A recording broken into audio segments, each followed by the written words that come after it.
ಶ್ರೀ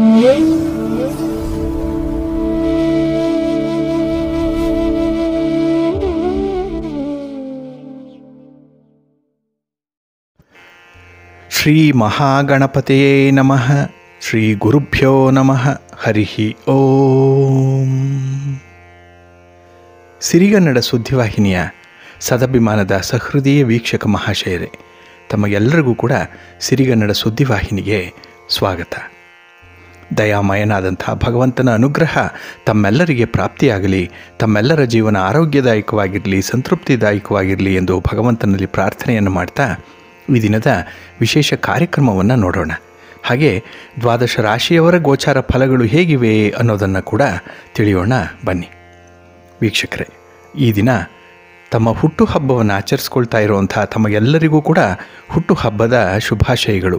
ಹಾಗೆ ಈ ದಿನಾಂಕದಂದು ವಿವಾಹವಾಗಿರುವಂಥ ದಂಪತಿಗಳಿಗೂ ಕೂಡ ವಿವಾಹ ವಾರ್ಷಿಕೋತ್ಸವದ ಶುಭಾಶಯಗಳನ್ನು ಹೇಳ್ತಾ ಭಗವಂತ ತಮಗೆಲ್ಲರಿಗೂ ಕೂಡ ಸಕಲ ಸನ್ಮಂಗಳಗಳನ್ನು ಕರುಣಿಸಲಿ ಅಂತ ಹೇಳಿ ಸಿರಿಗನ್ನಡ ಸುದ್ದಿವಾಹಿನಿಯ ಪರವಾಗಿ ಪ್ರಾರ್ಥಿಸುತ್ತೇನೆ. ಪ್ರೀತಿಯ ವೀಕ್ಷಕ ಬಂಧುಗಳೇ, ಈ ದಿನ 2024 ಜುಲೈ ತಿಂಗಳ 12ನೇ ತಾರೀಕು ಭಾರ್ಗವ ವಾಸರ ಅಂದರೆ ಶುಕ್ರವಾರ. ಈ ಶುಕ್ರವಾರದ ನಿತ್ಯ ಪಂಚಾಂಗ ಫಲ ಹೇಗಿದೆ ನೋಡೋಣ ಬನ್ನಿ. ಶ್ರೀ ಕ್ರೋಧಿ ನಾಮ ಸಂವತ್ಸರೆ, ಉತ್ತರಾಯಣೆ, ಗ್ರೀಷ್ಮ ಋತು, ಆಷಾಢ ಮಾಸ, ಶುಕ್ಲ ಪಕ್ಷದ ಷಷ್ಠಿಯ ತಿಥಿ ಈ ದಿನ ಬೆಳಿಗ್ಗೆ 9:57 ಇರಲಿದೆ. ನಂತರ ಸಪ್ತಮಿಯ ತಿಥಿ ಆರಂಭ ಆಗುತ್ತೆ. ಈ ದಿನದ ನಕ್ಷತ್ರ ಉತ್ತರ ಫಲ್ಗುಣಿ ನಕ್ಷತ್ರ. ಇದು ಈ ದಿನ ಮಧ್ಯಾಹ್ನ 2:35 ಇರಲಿದೆ. ನಂತರ ಹಸ್ತ ನಕ್ಷತ್ರ ಆರಂಭ ಆಗುತ್ತೆ. ಈ ದಿನದ ಕರ್ಣ ಪೂರ್ವಕರ್ಣ ತೈತಿಲ. ಇದು ಈ ದಿನ ಮಧ್ಯಾಹ್ನ 12:35 ಇರಲಿದೆ. ನಂತರ ಉತ್ತರ ಕರ್ಣ ಗರಜ ಆರಂಭ ಆಗುತ್ತೆ. ಈ ದಿನದ ಯೋಗ ಪರಿಘಯೋಗ. ದಿಕ್ಷೂಲೆ ಪಶ್ಚಿಮ ದಿಕ್ಕು. ಇನ್ನು ಈ ದಿನ ಸೂರ್ಯ ಇರುವಂತಹ ರಾಶಿ ಮಿಥುನ, ಚಂದ್ರ ಇರುವಂತಹ ರಾಶಿ ಕನ್ಯಾ.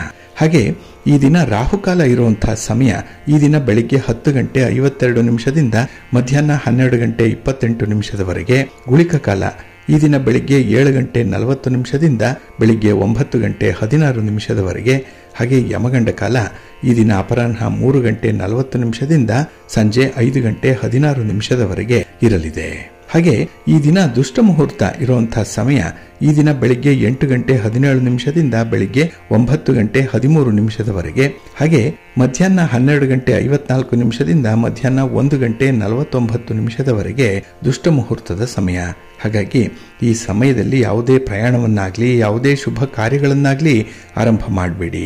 ಏಕೆಂದರೆ ನೀವು ಯಾವುದೇ ಕೆಲಸಗಳನ್ನು ಈ ದುರ್ಮುಹೂರ್ತ ಇರುವಂತಹ ಸಮಯದಲ್ಲಿ ಆರಂಭ ಮಾಡಿದರೆ ಅದರಿಂದ ಬರುವಂತಹ ಫಲಿತಾಂಶಗಳು ಅಷ್ಟೊಂದು ಅನುಕೂಲಕರವಾಗಿ ಇರೋದಿಲ್ಲ.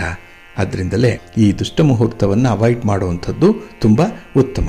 ಇನ್ನು ಈ ದಿನ ಅಭಿಜಿತ್ ಮುಹೂರ್ತ ಇರುವಂತಹ ಸಮಯ ಈ ದಿನ ಬೆಳಿಗ್ಗೆ 11:58 ಮಧ್ಯಾಹ್ನ 12:54 ಅಭಿಜಿತ್ ಮುಹೂರ್ತ ಇರುವಂತಹ ಸಮಯ. ಹಾಗೆ ಈ ದಿನ ವಿಶೇಷವಾಗಿ ಅಮೃತ ಕಾಲ ಇರುವಂತಹ ಸಮಯ ಈ ದಿನ ಬೆಳಿಗ್ಗೆ 6:18 ಬೆಳಿಗ್ಗೆ 7:44 ಅಮೃತ ಕಾಲದ ಸಮಯ. ಇನ್ನು ಈ ದಿನ ಸೂರ್ಯೋದಯ ಆಗುವಂತಹ ಸಮಯ ಪ್ರಾತಃ ಕಾಲ 5:58 ಸೂರ್ಯಾಸ್ತ ಸಂಜೆ 6:49. ಹಾಗೆ ಈ ದಿನ ಚಂದ್ರನ ಬಲ ಇರುವಂತಹ ರಾಶಿಗಳು ಅಂತ ಹೇಳಿದ್ರೆ ಮೇಷ, ಕರ್ಕಾಟಕ, ಕನ್ಯಾ, ವೃಶ್ಚಿಕ, ಧನಸ್ಸು ಮತ್ತೆ ಮೀನ. ಈ 6 ರಾಶಿಯವರಿಗೆ ಚಂದ್ರನಿಂದ ಗೋಚಾರದಲ್ಲಿ ಶುಭ ಫಲಗಳ ಯೋಗ ಇರುತ್ತೆ. ಇನ್ನು ಉಳಿದ 6 ರಾಶಿಯವರಿಗೆ ಮಿಶ್ರ ಫಲದ ಯೋಗ ಇರುತ್ತೆ. ಅದನ್ನು ಮುಂದೆ ದ್ವಾದಶ ರಾಶಿಯವರ ಗೋಚಾರ ಫಲಗಳನ್ನು ನೋಡುವಂತಹ ಸಂದರ್ಭದಲ್ಲಿ ಮತ್ತಷ್ಟು ವಿಚಾರಗಳನ್ನು ತಿಳ್ಕೊಳ್ಳೋಣ. ಇನ್ನು ಈ ದಿನದ ಹೊರಾದ ಅಧಿಪತಿ ಶುಕ್ರ. ಶುಕ್ರ ಅಂತ ಹೇಳಿದ್ರೆ ಪ್ರೀತಿಗೆ, ಪ್ರೇಮಕ್ಕೆ ಕಾರಕನಾಗಿರುವಂಥವನು, ಮನರಂಜನೆಗೆ ಕಾರಕ. ಹಾಗೆ ಕಲೆಗಾಗಲಿ, ವಾಹನಕ್ಕಾಗಲಿ, ಮನೆಗಾಗಲಿ, ದ್ರವ್ಯಕ್ಕೆ, ಶಾಂತಿಗೆ, ಸೌಂದರ್ಯಕ್ಕೆ, ಆಡಂಬರಕ್ಕೆ, ಸಂಗೀತ, ನೃತ್ಯ, ವಿವಾಹ, ಫಲವತ್ತತೆ ಇದೆಲ್ಲದಕ್ಕೂ ಕೂಡ ಕಾರಕನಾಗಿರುವಂಥವನು ಶುಕ್ರ.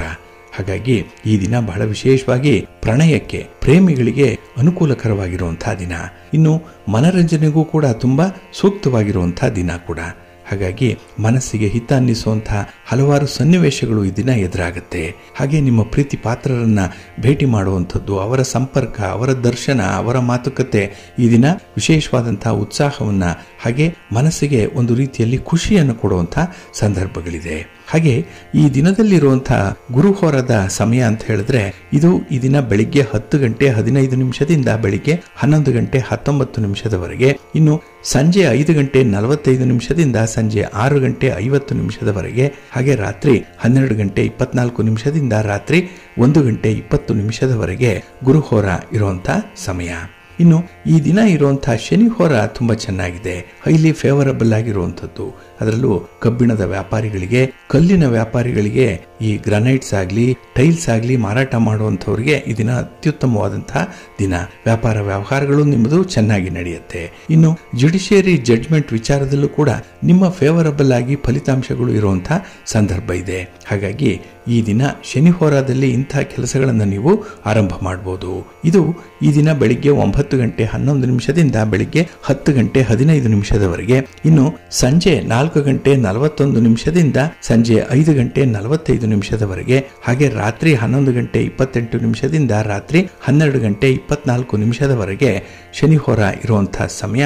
ಇದನ್ನ ನೀವು ಅನುಸರಣೆ ಮಾಡಬಹುದು, ಒಳ್ಳೆಯದಾಗುತ್ತೆ. ಅದೇ ರೀತಿ ಈ ದಿನ ಇರುವಂತಹ ಚಂದ್ರ ಹೋರ ಕೂಡ ಚೆನ್ನಾಗಿದೆ. ಅದರಲ್ಲೂ ಹಾಲು, ನೀರು, ಎಣ್ಣೆ, ಪೆಟ್ರೋಲ್, ಕೆಮಿಕಲ್ಸ್ ಇತ್ಯಾದಿ ದ್ರವ ಪದಾರ್ಥಗಳನ್ನ ವ್ಯಾಪಾರ ಮಾಡುವಂಥವ್ರಿಗೆ ಅನುಕೂಲ ಇದೆ. ಇದು ಮಾರಾಟ ಆಗಲಿ ಖರೀದಿ ಆಗಲಿ ಈ ದಿನ ಅತ್ಯುತ್ತಮವಾದಂತಹ ಅನುಕೂಲಗಳನ್ನು ಪಡ್ಕೊಳ್ಳುವಂತಹ ಸಂದರ್ಭಗಳಿದೆ. ಹಾಗಾಗಿ ಈ ದಿನ ಚಂದ್ರಹೋರ ಇರುವಂತಹ ಸಮಯ ಬೆಳಿಗ್ಗೆ 8 ಗಂಟೆ 6 ನಿಮಿಷದಿಂದ ಬೆಳಿಗ್ಗೆ 9 ಗಂಟೆ 11 ನಿಮಿಷದವರೆಗೆ, ಹಾಗೆ ಅಪರಾಹ್ನ 3 ಗಂಟೆ 37 ನಿಮಿಷದಿಂದ ಅಪರಾಹ್ನ 4 ಗಂಟೆ 41 ನಿಮಿಷದವರೆಗೆ, ಇನ್ನು ರಾತ್ರಿ 10 ಗಂಟೆ 33 ನಿಮಿಷದಿಂದ ರಾತ್ರಿ 11 ಗಂಟೆ 28 ನಿಮಿಷದವರೆಗೆ ಚಂದ್ರಹೋರ ಇರುವಂತಹ ಸಮಯ. ಇದನ್ನು ನೀವು ಅನುಸರಣೆ ಮಾಡಬಹುದು, ಒಳ್ಳೆಯದಾಗತ್ತೆ. ಆದರೆ ಈ ದಿನ ಇರುವಂತಹ ರವಿ ಹೋರ ಮಾತ್ರ ಸ್ವಲ್ಪ ಅನ್ಫೇವರಬಲ್ ಆಗಿ ಇರುವಂಥದ್ದು. ಅದರಲ್ಲೂ ರಾಜಕಾರಣಿಗಳಿಗೆ ರವಿ ಹೋರ ಅಷ್ಟೊಂದು ಅನುಕೂಲ ಇಲ್ಲ.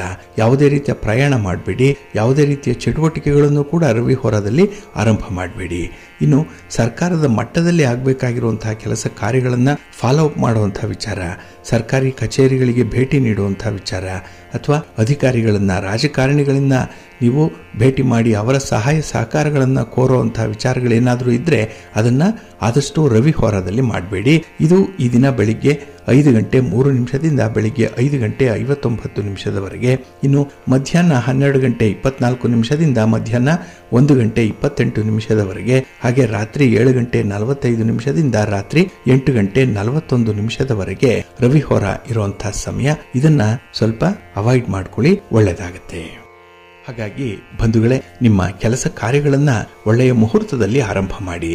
ಅದಕ್ಕಾಗಿನೇ ಪ್ರತಿನಿತ್ಯ ನೀವು ಆಯಾ ದಿನದ ತಿಥಿ, ವಾರ, ನಕ್ಷತ್ರ, ಯೋಗ, ಕರ್ಣ ಈ ಪಂಚ ಅಂಗಗಳ ಬಗ್ಗೆ ತಿಳ್ಕೊಳ್ಬೇಕು. ನಂತರ ನಿಮ್ಮ ಕೆಲಸ ಕಾರ್ಯಗಳನ್ನ ಮುಂದುವರಿಸಬೇಕು. ಕೆಲವೊಂದು ನಿರ್ದಿಷ್ಟ ಕೆಲಸವನ್ನ ನಿರ್ದಿಷ್ಟ ಹೊರದಲ್ಲೇ ಆರಂಭ ಮಾಡಬೇಕು, ಆಗ ಮಾತ್ರ ಯಶಸ್ಸು. ಈ ಎಲ್ಲ ವಿವರಗಳನ್ನ ಸಿರಿಗನ್ನಡ ಸುದ್ದಿವಾಹಿನಿ ಪ್ರತಿನಿತ್ಯ ಈ ಪಂಚಾಂಗದ ವಿವರಗಳಲ್ಲಿ ಪ್ರಕಟ ಮಾಡ್ತಾ ಇದೆ. ಇದನ್ನ ನೀವು ಅನುಸರಣೆ ಮಾಡಬಹುದು. ಇದರಲ್ಲಿ ನಿಮಗೆ ಕೆಲವೊಂದು ಮಾಹಿತಿಗಳು ಸಿಕ್ಕತ್ತೆ. ಹಾಗಾಗಿ ಅಂಥ ವಿಚಾರಗಳನ್ನು ಮನಸ್ಸಿನಲ್ಲಿ ಇಟ್ಕೊಂಡು ನಿಮ್ಮ ಕಾರ್ಯ ಚಟುವಟಿಕೆಗಳನ್ನು ಆರಂಭ ಮಾಡಿ, ನಿಮ್ಮ ಪ್ರಯಾಣವನ್ನು ಪ್ರಾರಂಭ ಮಾಡಿ, ಒಳ್ಳೆಯ ಫಲ ನಿಮಗೆ ಸಿಕ್ಕತ್ತೆ. ನಿಮ್ಮ ಪ್ರಯತ್ನಕ್ಕೆ ನೀವು ಅಂದುಕೊಂಡಂತಹ ರೀತಿಯ ಫಲಿತಾಂಶಗಳು ಸಿಕ್ಕಬೇಕು ಅಂತ ಹೇಳಿದ್ರೆ ಈ ಪಂಚಾಂಗ ಶ್ರವಣವನ್ನು ಮಾಡಬೇಕು. ಅದನ್ನು ಪ್ರತಿನಿತ್ಯ ಅನುಸರಣೆ ಮಾಡಬೇಕು. ಇದು ನಿಮಗೆ ಶುಭವನ್ನು ತರುತ್ತೆ, ಲಾಭವನ್ನು ಕೂಡ ತರುತ್ತೆ, ಒಳ್ಳೆಯದಾಗತ್ತೆ. ಹಾಗೆ ಬಂಧುಗಳೇ, ಈ ದಿನ ಬಹಳ ವಿಶೇಷವಾಗಿರುವಂತಹ ದಿನ. ಇದು ಶುಕ್ರವಾರ, ಆಷಾಢ ಮಾಸದ ಶುಕ್ರವಾರ. ಹಾಗಾಗಿ ಆಷಾಢ ಶುಕ್ರವಾರ ವಿಶೇಷ ಅನ್ನಿಸ್ಕೊಳ್ಳುವಂಥದ್ದು ಕೆಲವರಿಗಿದೆ. ಏಕೆಂದ್ರೆ ಈ ಶುಕ್ರವಾರದ ದಿನ ವಿಶೇಷವಾಗಿ ಲಕ್ಷ್ಮೀ ಪೂಜೆಯನ್ನು ಮಾಡ್ತಾರೆ. ಬಹಳ ದಿನಗಳಿಂದ ನಿರೀಕ್ಷೆಯಲ್ಲಿದ್ದಂತಹ ಆಷಾಢ ಶುಕ್ರವಾರ, ಅದರಲ್ಲೂ ಮೊದಲನೇ ಶುಕ್ರವಾರ ಈ ದಿನ ಬಂದೇ ಬಿಟ್ಟಿದೆ. ಹಾಗಾಗಿ ಲಕ್ಷ್ಮೀ ಪೂಜೆಯನ್ನ ಅಣಿ ಮಾಡಿಕೊಳ್ಳಿ, ಲಕ್ಷ್ಮಿಯನ್ನು ಪ್ರಾರ್ಥನೆ ಮಾಡಿಕೊಳ್ಳಿ, ಸ್ತೋತ್ರವನ್ನು ಹೇಳ್ಕೊಳ್ಳಿ, ಜೊತೆಗೆ ಮಹಾವಿಷ್ಣುವಿನ ಆರಾಧನೆಯನ್ನು ಕೂಡ ಮಾಡಿ. ಹಾಗಾಗಿ ಲಕ್ಷ್ಮೀ ನಾರಾಯಣರು ನಿಮ್ಮ ಮನೆಯಲ್ಲಿ ನೆಲೆಸ್ತಾರೆ. ಮನೆ ಸಮೃದ್ಧಿಯಾಗತ್ತೆ, ಸುಖದಿಂದ ಕೂಡಿರುತ್ತೆ, ಆರೋಗ್ಯವಾಗಿರುತ್ತೆ. ಹಾಗಾಗಿ ಆಷಾಢ ಶುಕ್ರವಾರದ ದಿನ ಯಾರು ಲಕ್ಷ್ಮಿಯನ್ನ ಪೂಜೆ ಮಾಡ್ತಾರೆ, ಯಾರು ತುಳಸಿಯನ್ನ ಪೂಜೆ ಮಾಡ್ತಾರೆ ಅಂಥವ್ರಿಗೆ ವಿಶೇಷವಾದಂತಹ ಅನುಕೂಲತೆಗಳು ಉಂಟಾಗುತ್ತೆ. ನಿಮಗೆ ಗೊತ್ತಿಲ್ಲ ಅಂತಹ ಒಂದು ಚಮತ್ಕಾರಿಗಳು ನಡೆಯುವಂಥದ್ದು ಕೂಡ ಇರುತ್ತೆ. ಹಾಗಾಗಿ ಈ ಆಷಾಢ ಮಾಸದ 4 ಶುಕ್ರವಾರಗಳೇನಿದೆ ಇದನ್ನ ವಿಶೇಷವಾಗಿ ಲಕ್ಷ್ಮೀ ಪೂಜೆಗೆ ಮೀಸಲಾಗಿ ಇಟ್ಕೊಳ್ಳಿ ಅಂತ ಹೇಳ್ತಾ, ಇನ್ನು ಈ ದಿನದ ಮತ್ತೊಂದು ವಿಶೇಷತೆ ಅಂತ ಹೇಳಿದ್ರೆ ವೃಷಭ ರಾಶಿಗೆ ಕುಜನ ಪ್ರವೇಶ ಆಗ್ತಾ ಇರುವಂಥದ್ದು. ಇಲ್ಲಿಯವರೆಗೆ ಕುಜ ಮೇಷ ರಾಶಿಯಲ್ಲಿದ್ದು ತನ್ನ ಸ್ವಂತ ಮನೆಯಲ್ಲಿದ್ದು ಈಗ ವೃಷಭ ರಾಶಿಯನ್ನ ಪ್ರವೇಶ ಮಾಡ್ತಾ ಇದ್ದಾನೆ. ಇದು ವೃಷಭ ರಾಶಿ ಶುಕ್ರನ ಮನೆ. ಹಾಗಾಗಿ ಇಲ್ಲಿ ವಿಶೇಷವಾಗಿ ಹಣಕಾಸಿನ ವ್ಯವಹಾರಗಳಲ್ಲಾಗ್ಲಿ ಅಥವಾ ಸ್ಥಿರಾಸ್ತಿಯ ವಿಚಾರದಲ್ಲಿ, ಮನೆ, ಭೂಮಿ, ಸೈಟು, ಜಮೀನು ಇತ್ಯಾದಿ ವಿಚಾರಗಳಲ್ಲಿ ದ್ವಾದಶ ರಾಶಿಯವರಿಗೆ ಯಾವ ಯಾವ ಫಲಗಳು ಸಿಕ್ಕತ್ತೆ ಅನ್ನುವಂಥ ವಿಚಾರಗಳು ಕೂಡ ಮುಖ್ಯವಾಗುತ್ತೆ. ಹಾಗಾಗಿ ನೆನ್ನೆಯವರೆಗೆ ಇದ್ದಂತಹ ವಿದ್ಯಮಾನಗಳೇ ಬೇರೆ, ಇನ್ನು ಈ ಕುಜನ ರಾಶಿ ಬದಲಾವಣೆಯಿಂದ ಆಗ್ತಾ ಇರುವಂತಹ ವಿದ್ಯಮಾನಗಳೇ ಬೇರೆ. ಅದನ್ನ ಎಲ್ಲ 12 ರಾಶಿಯವರಿಗೆ ಯಾವ ಯಾವ ರೀತಿಯ ಫಲಾಫಲಗಳಿದೆ ಅನ್ನುವಂಥ ವಿಚಾರಗಳನ್ನು ಕೂಡ ನಾವು ತಿಳ್ಕೊಳ್ಬೇಕಾಗತ್ತೆ. ಏಕೆಂದ್ರೆ ಕುಜ ನವಗ್ರಹಗಳಲ್ಲೇ ಅತ್ಯಂತ ಪರಿಣಾಮಕಾರಿಯಾಗಿರುವಂತಹ ಗ್ರಹ, ಭೂಮಿಕಾರಕ. ಹಾಗಾಗಿ ಭೂಮಿಗೆ ಸಂಬಂಧಪಟ್ಟಂತಹ ವಿಚಾರಗಳಾಗ್ಲಿ, ಪರೀಕ್ಷೆಗೆ ಸಂಬಂಧಪಟ್ಟಂತಹ ವಿಚಾರಗಳಾಗ್ಲಿ, ಹಾಗೆ ಜೀವನದಲ್ಲಿ ಕಷ್ಟ ಅನ್ನುವಂತಹ ವಿಚಾರಗಳಾಗ್ಲಿ, ಇನ್ನು ವಿವಾಹಕ್ಕೆ ಈ ಕುಜ ದೋಷದಿಂದ ಅಡೆತಡೆಗಳು ಉಂಟಾಗುವಂತಹ ವಿಚಾರಗಳಲ್ಲಾಗ್ಲಿ ನಾವು ಕುಜನನ್ನ ಬಹಳ ಮುಖ್ಯವಾಗಿ ಜಾತಕದಲ್ಲಿ ಪರಿಗಣಿಸ್ತೇವೆ. ಹಾಗಾಗಿ ಕುಜನಿಂದ ಉಂಟಾಗುವಂತಹ ದೋಷಗಳು ಏನು, ಅವುಗಳ ಪರಿಹಾರ ಏನು ಅನ್ನುವಂಥದ್ದನ್ನು ನಾವು ಸಾಕಷ್ಟು ಸಮಯದಲ್ಲಿ ತಿಳಿಸಿದ್ದೇವೆ. ಈಗ ವಿಶೇಷವಾಗಿ ವೃಷಭ ರಾಶಿಗೆ ಕುಜನ ಪ್ರವೇಶ ಆಗ್ತಾ ಇರುವಂತಹ ಸಂದರ್ಭದಲ್ಲಿ ಯಾವ ಯಾವ ರಾಶಿಯವರಿಗೆ ಯಾವ ರೀತಿಯ ಫಲಾಫಲಗಳಿದೆ ಅನ್ನುವಂಥ ವಿಚಾರಗಳನ್ನ ತಿಳ್ಕೊಳ್ಳೋಣ. ಹಾಗೆ ಈ ದಿನ ಬೆಳಿಗ್ಗೆ ಸೂರ್ಯೋದಯದ ಸಮಯಕ್ಕೆ ಷಷ್ಠಿಯ ತಿಥಿ ಇದೆ. ಹಾಗಾಗಿ ಪ್ರತಿ ತಿಂಗಳು ಬರುವಂತಹ ಷಷ್ಠಿ ಏನಿದೆ ಅದರಲ್ಲೂ ಈ ಶುಕ್ಲ ಪಕ್ಷದ ಷಷ್ಠಿ ಬಹಳ ವಿಶೇಷವಾಗಿ ಆಚರಣೆ ಮಾಡುವಂಥದ್ದು. ಅದರಲ್ಲೂ ಈ ಆಷಾಢ ಮಾಸದ ಷಷ್ಠಿಯಲ್ಲಿ ಕೆಲವರು ಉಪವಾಸ ವ್ರತವನ್ನ ಮಾಡುವಂಥದ್ದು ಕೂಡ ಇದೆ. ಒಂದು ನಂಬಿಕೆಯ ಪ್ರಕಾರ ಯಾರು ಈ ದಿನ ಉಪವಾಸವನ್ನ ಮಾಡ್ತಾರೆ ಅದು ಕಾರ್ತಿಕೇಯನಿಗೆ ಮೀಸಲಾಗಿರುವಂಥದ್ದು, ಸುಬ್ರಹ್ಮಣ್ಯ ಸ್ವಾಮಿಗೆ ಮೀಸಲಾಗಿರುವಂತಹ ಈ ಷಷ್ಠಿ ಆ ದಿನ ಮುಖ್ಯವಾಗಿ ಉಪವಾಸವನ್ನ ಮಾಡೋದು. ಇಲ್ಲಿ ಶಿವಪಾರ್ವತಿಯರ ಅನುಗ್ರಹದ ಜೊತೆಗೆ ಸುಬ್ರಹ್ಮಣ್ಯನ ಅನುಗ್ರಹವನ್ನು ಪಡ್ಕೊಳ್ಳಿಕ್ಕೂ ಕೂಡ ಸಾಧ್ಯವಾಗುತ್ತೆ. ಹಾಗಾಗಿನೇ ಇಲ್ಲಿ ಭಗವಾನ್ ಕಾರ್ತಿಕೇಯ ಷಷ್ಠಿಯ ದಿನ ಜನಿಸಿದ್ರು ಅನ್ನುವಂಥ ಒಂದು ಹಿನ್ನೆಲೆಯಲ್ಲಿ ಈ ಒಂದು ಪೂಜೆಯನ್ನ ನೆರವೇರಿಸುವಂಥದ್ದು ಇದೆ. ಇನ್ನು ಸುಬ್ರಹ್ಮಣ್ಯ ಸ್ವಾಮಿ ಮಂಗಳ ಗ್ರಹದ ಅಧಿಪತಿ. ಹಾಗಾಗಿ ಮಂಗಳ ಅಂತ ಹೇಳಿದ್ರೆ ಇಲ್ಲಿ ಕುಜ, ಈ ಕುಜನೇ ವೃಷಭ ರಾಶಿಗೆ ಈ ದಿನ ಪ್ರವೇಶ ಮಾಡ್ತಾ ಇರುವಂಥದ್ದು. ಹಾಗಾಗಿ ಒಂದು ಕಾಕತಾಳೀಯ ಅಂತ ಹೇಳಿದ್ರೆ ಇಲ್ಲಿ ಈ ಕಾರ್ತಿಕೇಯನ ವಾಸಸ್ಥಾನ ದಕ್ಷಿಣ ದಿಕ್ಕಿನಲ್ಲಿ ಇರುವಂಥದ್ದು. ಹಾಗಾಗಿ ಕೆಲವರಿಗೆ ದಕ್ಷಿಣ ದಿಕ್ಕು ಆಗ ಬರಲ್ಲ ಅನ್ನುವಂಥವ್ರು ಈ ದಿನ ಸುಬ್ರಹ್ಮಣ್ಯ ಸ್ವಾಮಿಯನ್ನ ದರ್ಶನ ಮಾಡಿ ಪೂಜೆ ಮಾಡ್ಕೊಳ್ಳಿ, ಬಹಳ ಉತ್ತಮ ಫಲ ಸಿಕ್ಕತ್ತೆ. ಹಾಗಾಗಿ ದಕ್ಷಿಣ ದಿಕ್ಕಿಗೆ ಯಾವ ಮನೆ ಸಿಂಹದ್ವಾರ ಇದೆ ಅಥವಾ ದಕ್ಷಿಣ ದಿಕ್ಕಿಗೆ ಈ ಮನೆ ಇದೆ ಅನ್ನೋಂಥವ್ರು ಈ ದಿನ ವಿಶೇಷವಾಗಿ ಸುಬ್ರಹ್ಮಣ್ಯ ಸ್ವಾಮಿ ಆರಾಧನೆಯನ್ನ ಮಾಡಿ ಪ್ರಾರ್ಥನೆ ಮಾಡ್ಕೊಳ್ಳಿ, ದರ್ಶನ ಮಾಡಿ. ಬಹಳ ಮುಖ್ಯವಾಗಿ ನೀವು ವಿಶೇಷವಾಗಿ ಲಾಭವನ್ನ ಪಡ್ಕೊಳ್ತೀರಿ. ಹಾಗೆ ಕೆಲವರ ಕುಂಡಲಿಯಲ್ಲಿ ಕುಜನನ್ನ ಬಲಪಡಿಸ್ಕೊಳ್ಬೇಕಾಗತ್ತೆ. ಏಕೆಂದ್ರೆ ಕುಜ ತುಂಬಾ ವೀಕ್ ಇದ್ದಾಗ ಕೆಲವೊಂದು ಭೂ ವ್ಯವಹಾರಗಳು ಇತ್ಯರ್ಥ ಆಗಿರಲ್ಲ. ಹಾಗೆ ಲ್ಯಾಂಡ್ ಲಿಟಿಗೇಷನ್ಸ್ ಅನ್ನುವಂಥದ್ದು ನ್ಯಾಯಾಲಯದಲ್ಲಿ ಇರುತ್ತೆ. ಹಾಗೆ ವಿವಾಹಾದಿ ಕಾರ್ಯಗಳು ನಿಧಾನವಾಗಿರುತ್ತೆ. ಕೆಲವರಿಗೆ ವಿವಾಹನೇ ಆಗಲ್ಲ, ಆದರೂ ಕೂಡ ಅಂತ ವಿವಾಹದಲ್ಲಿ ಕೆಲವು ತೊಡಕುಗಳು ಇರುತ್ತೆ, ಸಮಸ್ಯೆಗಳಿರುತ್ತೆ. ಅಂಥವರು ಈ ದಿನ ವಿಶೇಷವಾಗಿ ಸುಬ್ರಹ್ಮಣ್ಯನನ್ನ ಆರಾಧನೆ ಮಾಡಿ. ಹಾಗಾಗಿ ಕುಂಡಲಿಯಲ್ಲಿ ಯಾರು ಕುಜನನ್ನ ಬಲಪಡಿಸ್ಕೊಳ್ತಾರೆ ಅವರು ಮಂಗಳಕರವಾದಂತಹ ಫಲಿತಾಂಶವನ್ನು ಪಡ್ಕೊಳ್ತಾರೆ ಅನ್ನುವಂಥ ಒಂದು ವಿಚಾರ ಇದೆ. ಹಾಗೆ ಈ ಪೌರಾಣಿಕ ನಂಬಿಕೆಗಳ ಪ್ರಕಾರ ಕಾರ್ತಿಕೇಯ ತನ್ನ ಹೆತ್ತವರ ಮೇಲೆ ಕೋಪಗೊಂಡ ನಂತರ ಕೈಲಾಸ ಪರ್ವತವನ್ನು ತೊರೆದು ಮಲ್ಲಿಕಾರ್ಜುನನ ಬಳಿಗೆ ಬರ್ತಾನೆ. ಅಲ್ಲಿ ಕಾರ್ತಿಕೇಯ ಸ್ಕಂದ ಷಷ್ಠಿಯಂದು ತಾರಕಾಸುರನನ್ನ ಸಂಹಾರ ಮಾಡ್ತಾನೆ. ಈ ದಿನ ಕಾರ್ತಿಕೇಯ ದೇವತೆಗಳನ್ನ ಪೂಜಿಸಿ ಸೈನ್ಯದ ಅಧಿಪತಿಯಾದ ಅನ್ನುವಂಥ ಒಂದು ಉಲ್ಲೇಖ ಇದೆ. ಹಾಗಾಗಿನೇ ಈ ಷಷ್ಠಿಗೂ ಕಾರ್ತಿಕೇಯನಿಗೂ ಅಂದ್ರೆ ಸುಬ್ರಹ್ಮಣ್ಯನಿಗೂ ಅವಿನಾಭಾವ ಸಂಬಂಧ ಇರುವಂಥದ್ದು. ಹಾಗೆ ಈ ದಿನ ಕಾರ್ತಿಕೇಯನನ್ನ ಚಂಪಾ ಹೂಗಳಿಂದ ಪೂಜೆ ಮಾಡಬೇಕು ಅನ್ನುವಂಥದ್ದು ಇದೆ. ಹಾಗೆ ಕಾರ್ತಿಕೇಯನಿಗೆ ಈ ದಿನದಲ್ಲಿ ವಿಶ್ವಾಮಿತ್ರರಿಂದ ರಚನೆ ಆಗಿರುವಂತಹ 108 ಹೆಸರುಗಳುಳ್ಳ ಅಷ್ಟೋತ್ತರವನ್ನ ಹೇಳ್ಕೊಳ್ಬೇಕು. ಇದು ಬಹಳ ಮುಖ್ಯವಾಗಿ ಮಾಡಬೇಕಾಗಿರುವಂಥದ್ದು. ಹಾಗೆ ದಕ್ಷಿಣ ಭಾರತದಲ್ಲಿ ವಿಶೇಷವಾಗಿ ಈ ದಿನ ಅತ್ಯಂತ ಮಂಗಳಕರವಾದಂತಹ ದಿನ ಅಂತ ಹೇಳಿ ಪರಿಗಣಿಸಲ್ಪಟ್ಟಿರುವಂಥದ್ದು ಇದೆ. ಯಾಕೆಂತ ಹೇಳಿದ್ರೆ ಕಾರ್ತಿಕೇಯ, ಸ್ಕಂದ, ಮುರುಘ, ಸುಬ್ರಹ್ಮಣ್ಯ ಈ ದಿನ ಆರಾಧಿಸಲ್ಪಡುವಂತಹ ದೇವರು.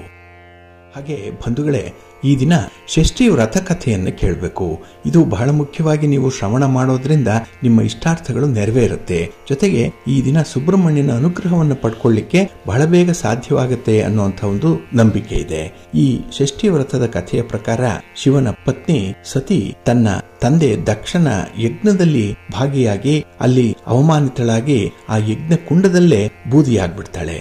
ಶಿವ ಈ ವಿಚಾರವನ್ನ ತಿಳಿದು ಬಹಳ ದುಃಖಿತನಾಗಿ ತೀವ್ರವಾದಂತಹ ತಪಸ್ಸಿನಲ್ಲಿ ಮುಳುಗ್ತಾನೆ. ಹಾಗೆ ಆ ಸತಿಯನ್ನ ತನ್ನ ಹೆಗಲ ಮೇಲೆ ಹೊತ್ತುಕೊಂಡು ದೇಶ ವಿದೇಶಗಳನ್ನ ಅಲೆದಾಡುವಂತಹ ಒಂದು ಪರಿಸ್ಥಿತಿ ಶಿವನಿಗೆ ಬರುತ್ತೆ. ಜೊತೆಗೆ ಈ ಸೃಷ್ಟಿ ಸ್ಥಿತಿ ಲಯದ ಕಾರ್ಯಗಳೇನಿದೆ ಇದು ಕೂಡ ಸ್ವಲ್ಪ ವ್ಯತ್ಯಾಸದಲ್ಲಿ ನಡೀತಾ ಇರುತ್ತೆ.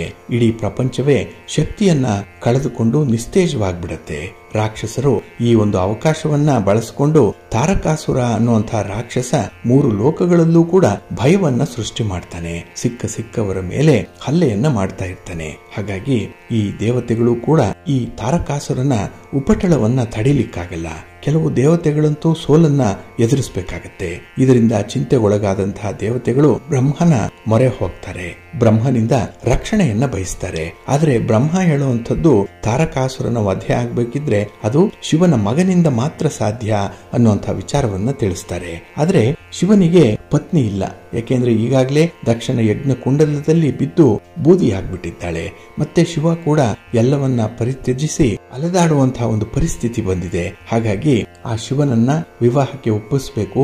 ನಂತರ ಶಿವನಿಗೆ ಮಗು ಆಗ್ಬೇಕು. ಆ ಮಗು ಬೆಳೆದು ತಾರಕಾಸುರನನ್ನ ಸಂಹಾರ ಮಾಡಬೇಕು. ಇಂತಹ ಒಂದು ವೈಚಿತ್ರಪೂರ್ಣವಾದಂತಹ ಸನ್ನಿವೇಶದಲ್ಲಿ ದೇವತೆಗಳು ಇರ್ತಾರೆ. ಆಗ ಇಂದ್ರಾದಿ ದೇವತೆಗಳು ಭಗವಾನ್ ಶಿವನಲ್ಲಿ ಹೋಗುವಂತಹ ಒಂದು ಧೈರ್ಯವನ್ನ ಮಾಡ್ತಾರೆ. ಅಲ್ಲಿ ಶಿವನ ಬಳಿ ಹೋಗ್ತಾರೆ. ಅಲ್ಲಿ ಶಿವನನ್ನ ವಿವಾಹ ಮಾಡಿಕೊಳ್ಳಿಕ್ಕೆ ಒಪ್ಪಿಸ್ತಾರೆ. ಆಗ ಪಾರ್ವತಿ ದೇವಿ ಮಂಗಳಕರವಾದಂತಹ ಸಮಯದಲ್ಲಿ ಶಿವನನ್ನ ವರಿಸ್ತಾಳೆ. ನಂತರ ಕಾರ್ತಿಕೇಯನ ಜನನ ಆಗುತ್ತೆ. ಕಾರ್ತಿಕೇಯ ತಾರಕಾಸುರನನ್ನ ಕೊಂದು ತನ್ನ ಸ್ಥಾನವನ್ನ ದೇವತೆಗಳಿಗೆ ನೀಡ್ತಾನೆ. ಪುರಾಣಗಳ ಪ್ರಕಾರ ಕಾರ್ತಿಕೇಯನು ಷಷ್ಠಿಯ ತಿಥಿಯಂದು ಜನಿಸಿದ ಅನ್ನುವಂತಹ ಒಂದು ವಿಚಾರ ಇದೆ. ಆದ್ರಿಂದಲೇ ಈ ದಿನದಂದು ಅವನ ಪೂಜೆಗೆ ವಿಶೇಷವಾದಂತಹ ಒಂದು ಮಹತ್ವ ಇದೆ. ಮತ್ತೊಂದು ದಂತಕಥೆಯ ಪ್ರಕಾರ ಕಾರ್ತಿಕೇಯ 6 ಅಪ್ಸರೆಯರ 6 ವಿಭಿನ್ನ ಗರ್ಭಗಳಿಂದ ಜನಿಸಿದ. ಮತ್ತೆ ನಂತರ ಅವರು 6 ವಿಭಿನ್ನ ದೇಹಗಳನ್ನ ಒಂದೇ ರೂಪದಲ್ಲಿ ಪಡ್ಕೊಳ್ಳಿರು ಅನ್ನುವಂಥ ಒಂದು ನಂಬಿಕೆ ಕೂಡ ಇದೆ. ಆದ್ರಿಂದಲೇ ಸುಬ್ರಹ್ಮಣ್ಯನಿಗೆ 6 ಮುಖಗಳಿದೆ ಅನ್ನುವಂಥ ಒಂದು ಉಲ್ಲೇಖ ಕೂಡ ಇದೆ. ಹಾಗಾಗಿ ಈ ದಿನ ಯಾರು ಸುಬ್ರಹ್ಮಣ್ಯನನ್ನ ಪೂಜೆ ಮಾಡ್ತಾರೆ, ಆರಾಧನೆ ಮಾಡ್ತಾರೆ, ಪ್ರಾರ್ಥನೆ ಮಾಡ್ತಾರೆ, ದರ್ಶನ ಮಾಡ್ತಾರೆ, ಸ್ತೋತ್ರಗಳನ್ನ ಹೇಳ್ಕೊಳ್ತಾರೆ ಅಂತವ್ರಿಗೆ ವಿಶೇಷವಾಗಿ ಧೈರ್ಯ ಪ್ರಾಪ್ತಿಯಾಗುತ್ತೆ. ಜೊತೆಗೆ ಯಾವುದೇ ಸಮಸ್ಯೆಗಳನ್ನ ಎದುರಿಸುವಂತಹ ಒಂದು ಮಾರ್ಗೋಪಾಯ ಅವರಿಗೆ ಒದಗಿ ಬರುತ್ತೆ. ಹಾಗಾಗಿ ಜೀವನದಲ್ಲಿ ಇದ್ದಂತಹ ಸಮಸ್ಯೆಗಳನ್ನು ನಿವಾರಣೆ ಮಾಡ್ಕೊಳ್ಬೇಕು ಅಂತ ಹೇಳಿದ್ರೆ ಸುಬ್ರಹ್ಮಣ್ಯನ ಆರಾಧನೆಯನ್ನ ಮಾಡಬೇಕು. ಕೆಲವರಿಗೆ ಸರ್ಪ ದೋಷ ಇರುತ್ತೆ. ಸರ್ಪಗಳು ಆಗಾಗ್ಗೆ ಕನಸಿನಲ್ಲಿ ಕಾಣಿಸ್ಕೊಳ್ತಾ ಇರುತ್ತೆ. ವಿವಾಹ ನಿಧಾನವಾಗುತ್ತೆ. ಹಾಗೆ ಚರ್ಮ ರೋಗ ಪ್ರಾಪ್ತಿಯಾಗ್ತಾ ಇರುತ್ತೆ. ಈ ಎಲ್ಲ ವಿಚಾರಗಳನ್ನ ಹಿನ್ನೆಲೆಯನ್ನ ಗಮನಿಸಿ ಸುಬ್ರಹ್ಮಣ್ಯ ಸ್ವಾಮಿ ಆರಾಧನೆಯನ್ನ ಮಾಡುವಂತಹ ಒಂದು ಕ್ರಮ ರೂಢಿಗೆ ಬಂದಿದೆ. ಆದ್ರಿಂದಲೇ ಈ ದಿನ ಸುಬ್ರಹ್ಮಣ್ಯನ ಅಷ್ಟೋತ್ತರ ಶತನಾಮಾವಳಿಯನ್ನು ಹೇಳ್ಕೊಳ್ಳುವಂಥದ್ದು ತುಂಬಾ ಮುಖ್ಯ. ಅಷ್ಟೇ ಪವರ್ಫುಲ್ ಆಗಿರುವಂಥದ್ದು ಕೂಡ. ಹಾಗಾಗಿನೇ ಈ ದಿನದಲ್ಲಿ ತಾವು ಕೂಡ ಸುಬ್ರಹ್ಮಣ್ಯನ ದರ್ಶನ ಮಾಡಿ ಪೂಜೆ ಮಾಡಿ ನಿಮ್ಮ ಇಷ್ಟಾರ್ಥಗಳು ನಿಮ್ಮ ಬಯಕೆಗಳು ನೆರವೇರುತ್ತೆ. ಹಾಗೆ ಈ ದಿನ ಕಾರ್ತಿಕೇಯ ಗಾಯತ್ರಿ ಮಂತ್ರವನ್ನು ಹೇಳ್ಕೊಳ್ಳುವಂಥದ್ದು ತುಂಬಾ ಪರಿಣಾಮಕಾರಿ. ಇದು ಒಳ್ಳೆದನ್ನ ತರತೆ ಅನ್ನುವಂಥ ಒಂದು ನಂಬಿಕೆ ಇದೆ. ಆ ಒಂದು ಮಂತ್ರ ಓಂ ತತ್ಪುರುಷಾಯ ವಿದ್ಮಹೆ ಮಹಾಸೇನಾಯ ಧೀಮಹಿ ತನ್ನೋ ಸ್ಕಂದ ಪ್ರಚೋದಯಾತ್ ಅನ್ನುವಂಥ ಗಾಯತ್ರಿ ಮಂತ್ರವನ್ನ ನೀವು ಈ ದಿನ ಜಪ ಮಾಡಬೇಕು. 108 ಸಲ ಹೇಳ್ಕೊಳ್ಬೇಕು. ಇದು ನಿಮಗೆ ಒಳ್ಳೆಯ ಅವಕಾಶವನ್ನ ತಂದಿರುವಂತಹ ದಿನ. ಅದರಲ್ಲೂ ಆಷಾಢ ಮಾಸದ ಶುಕ್ರವಾರದ ದಿನ ಈ ಷಷ್ಠಿಯ ತಿಥಿ ಇರುವಂಥದ್ದು. ಈ ದಿನ ವಿಶೇಷವಾಗಿ ಸುಬ್ರಹ್ಮಣ್ಯನನ್ನ ಆರಾಧನೆ ಮಾಡಿ ಖಂಡಿತ ನಿಮ್ಮ ಕೋರಿಕೆ ಈಡೇರುತ್ತೆ. ಭಗವಂತನ ಅನುಗ್ರಹ ಬಹಳ ಬೇಗ ಪ್ರಾಪ್ತಿಯಾಗತ್ತೆ ಈ ದಿನ. ಆದ್ರಿಂದಲೇ ಈ ದಿನದ ಸದುಪಯೋಗವನ್ನು ಪಡಿಸ್ಕೊಳ್ಳಿ. ಭಗವಂತನ ಆರಾಧನೆಯನ್ನ ಮುಂದುವರಿಸಿ, ಒಳ್ಳೆಯದಾಗತ್ತೆ. ಪ್ರೀತಿಯ ಬಂಧುಗಳೇ, ಇನ್ನು ಮುಂದೆ 12 ರಾಶಿಯವರ ಗೋಚಾರ ಫಲಗಳು ಹೇಗಿವೆ ನೋಡೋಣ ಬನ್ನಿ. ಮೊದಲಿಗೆ ಮೇಷರಾಶಿ. ಮೇಷರಾಶಿಯವರಿಗೆ ಈ ದಿನ 6ರ ಸ್ಥಾನದಲ್ಲಿ ಚಂದ್ರ ಇದ್ದಾನೆ. ಗೋಚಾರದಲ್ಲಿ ಈ ದಿನ ಶುಭ ಫಲಗಳನ್ನು ಪಡ್ಕೊಳ್ಳುವಂಥ ಸಂದರ್ಭಗಳು ತುಂಬ ಇದೆ. ಹಾಗೆ ಈ ದಿನ ಬಹಳ ಸೌಹಾರ್ದತೆಯಿಂದ ವರ್ತಿಸುವಂಥದ್ದು ಇದೆ. ಹೊಂದಾಣಿಕೆಯ ಮನಸ್ಥಿತಿ ಬಹಳಷ್ಟು ಮಟ್ಟಿಗೆ ಇದೆ. ಇದು ಎಷ್ಟೋ ಸಮಸ್ಯೆಗಳನ್ನು ಬಗೆಹರಿಸುತ್ತೆ. ನಿಮಗೆ ಸಂಗಾತಿಯ ಜೊತೆಯಲ್ಲಿ ಈ ದಿನ ಶುಭ ಕಾರ್ಯಗಳಲ್ಲಿ ಭಾಗವಹಿಸುವಂಥದ್ದು ಅಥವಾ ಕುಟುಂಬದಲ್ಲಿ ಆಗಬೇಕಾಗಿರುವಂಥ ಒಂದು ಕಾರ್ಯದಲ್ಲಿ ಈ ದಿನ ಅವರ ಸಲಹೆ ಸಹಕಾರಗಳನ್ನು ಪೂರ್ಣ ಪ್ರಮಾಣದಲ್ಲಿ ಪಡ್ಕೊಳ್ಳುವಂಥದ್ದು ಕೂಡ ಇದೆ. ಇನ್ನು ಸ್ಥಿರಾಸ್ತಿಯ ವಿಚಾರದಲ್ಲಿ ಹೊಸ ಒಡಂಬಡಿಕೆಗಳು ಆಗುತ್ತೆ, ಒಂದು ಒಪ್ಪಂದ ಆಗುತ್ತೆ. ಏನೋ ಒಂದು ರೀತಿಯಲ್ಲಿ ಸ್ಥಿರಾಸ್ತಿ ಮಾಡಬೇಕು, ಮನೆ, ಸೈಟು, ಜಮೀನು ಇತ್ಯಾದಿ ವಿಚಾರಗಳಲ್ಲಿ ಆಸಕ್ತಿ ಹೆಚ್ಚಾಗುವಂಥ ಸಾಧ್ಯತೆ ಕೂಡ ಇರುತ್ತೆ. ಇನ್ನು ಈ ದಿನ ಆರಂಭ ಮಾಡುವಂಥ ಹೊಸ ಕಾರ್ಯಗಳೇನಿದೆ ಅಥವಾ ಹೊಸ ಆಲೋಚನೆಗಳೇನಿದೆ ಅದು ಮುಂದೆ ಸ್ಥಿರವಾದಂತಹ ಒಂದು ಫಲಿತಾಂಶವನ್ನು ತರುತ್ತೆ. ಇನ್ನು ನಿಮ್ಮ ವ್ಯಾಪಾರ ವ್ಯವಹಾರಗಳಲ್ಲಿ ಇದ್ದಂತಹ ಈ ಅಡ್ಡಿ ಆತಂಕಗಳು, ಅದರಲ್ಲೂ ಈ ಸಣ್ಣ ಪ್ರಮಾಣದಲ್ಲಿದ್ದಂತಹ ಸಮಸ್ಯೆಗಳು ಬಗೆಹರಿಯುತ್ತೆ. ಇನ್ನು ದೊಡ್ಡ ಸಮಸ್ಯೆಗಳು ಕೆಲವರಿಗೆ, ದೊಡ್ಡ ವ್ಯಾಪಾರಸ್ಥರಿಗೆ, ದೊಡ್ಡ ಬಂಡವಾಳ ಹೂಡುವಂಥವ್ರಿಗೆ ಎದುರಾಗಬಹುದು. ಅದನ್ನು ಕೂಡ ಪರಿಹಾರ ಮಾಡುವಂಥ ಒಂದು ಪ್ರಯತ್ನವನ್ನು ಮಾಡ್ತೀರಿ. ಒಟ್ಟಾರೆ ಈ ದಿನ ಪ್ರಯತ್ನ ಇಲ್ಲದೆ ನೀವು ಸುಮ್ಮನೆ ಇರಲ್ಲ. ಯಾವುದೇ ಕೆಲಸ ಆಗಲಿ, ಯಾವುದೇ ಸಮಸ್ಯೆ ಆಗಲಿ, ಅದರ ಒಳ ಹೊಕ್ಕು, ಅದರ ಸಾಧಕ ಬಾಧಕಗಳನ್ನು ನೋಡಿಕೊಳ್ಳುವಂಥ ಒಂದು ಸಾಮರ್ಥ್ಯ ಇದೆ. ಅಂಥ ಒಂದು ವಿವೇಚನೆ ನಿಮಗೆ ಈ ದಿನ ಇದೆ. ಹಾಗೆ ದೇವರನ್ನು ನಂಬಿದಂಥವರು ಎಂದಿಗೂ ಕೂಡ ಬಲಿಯಾಗಲ್ಲ, ಬದಲಾಗಿ ಬಲಶಾಲಿಗಳಾಗ್ತಾರೆ.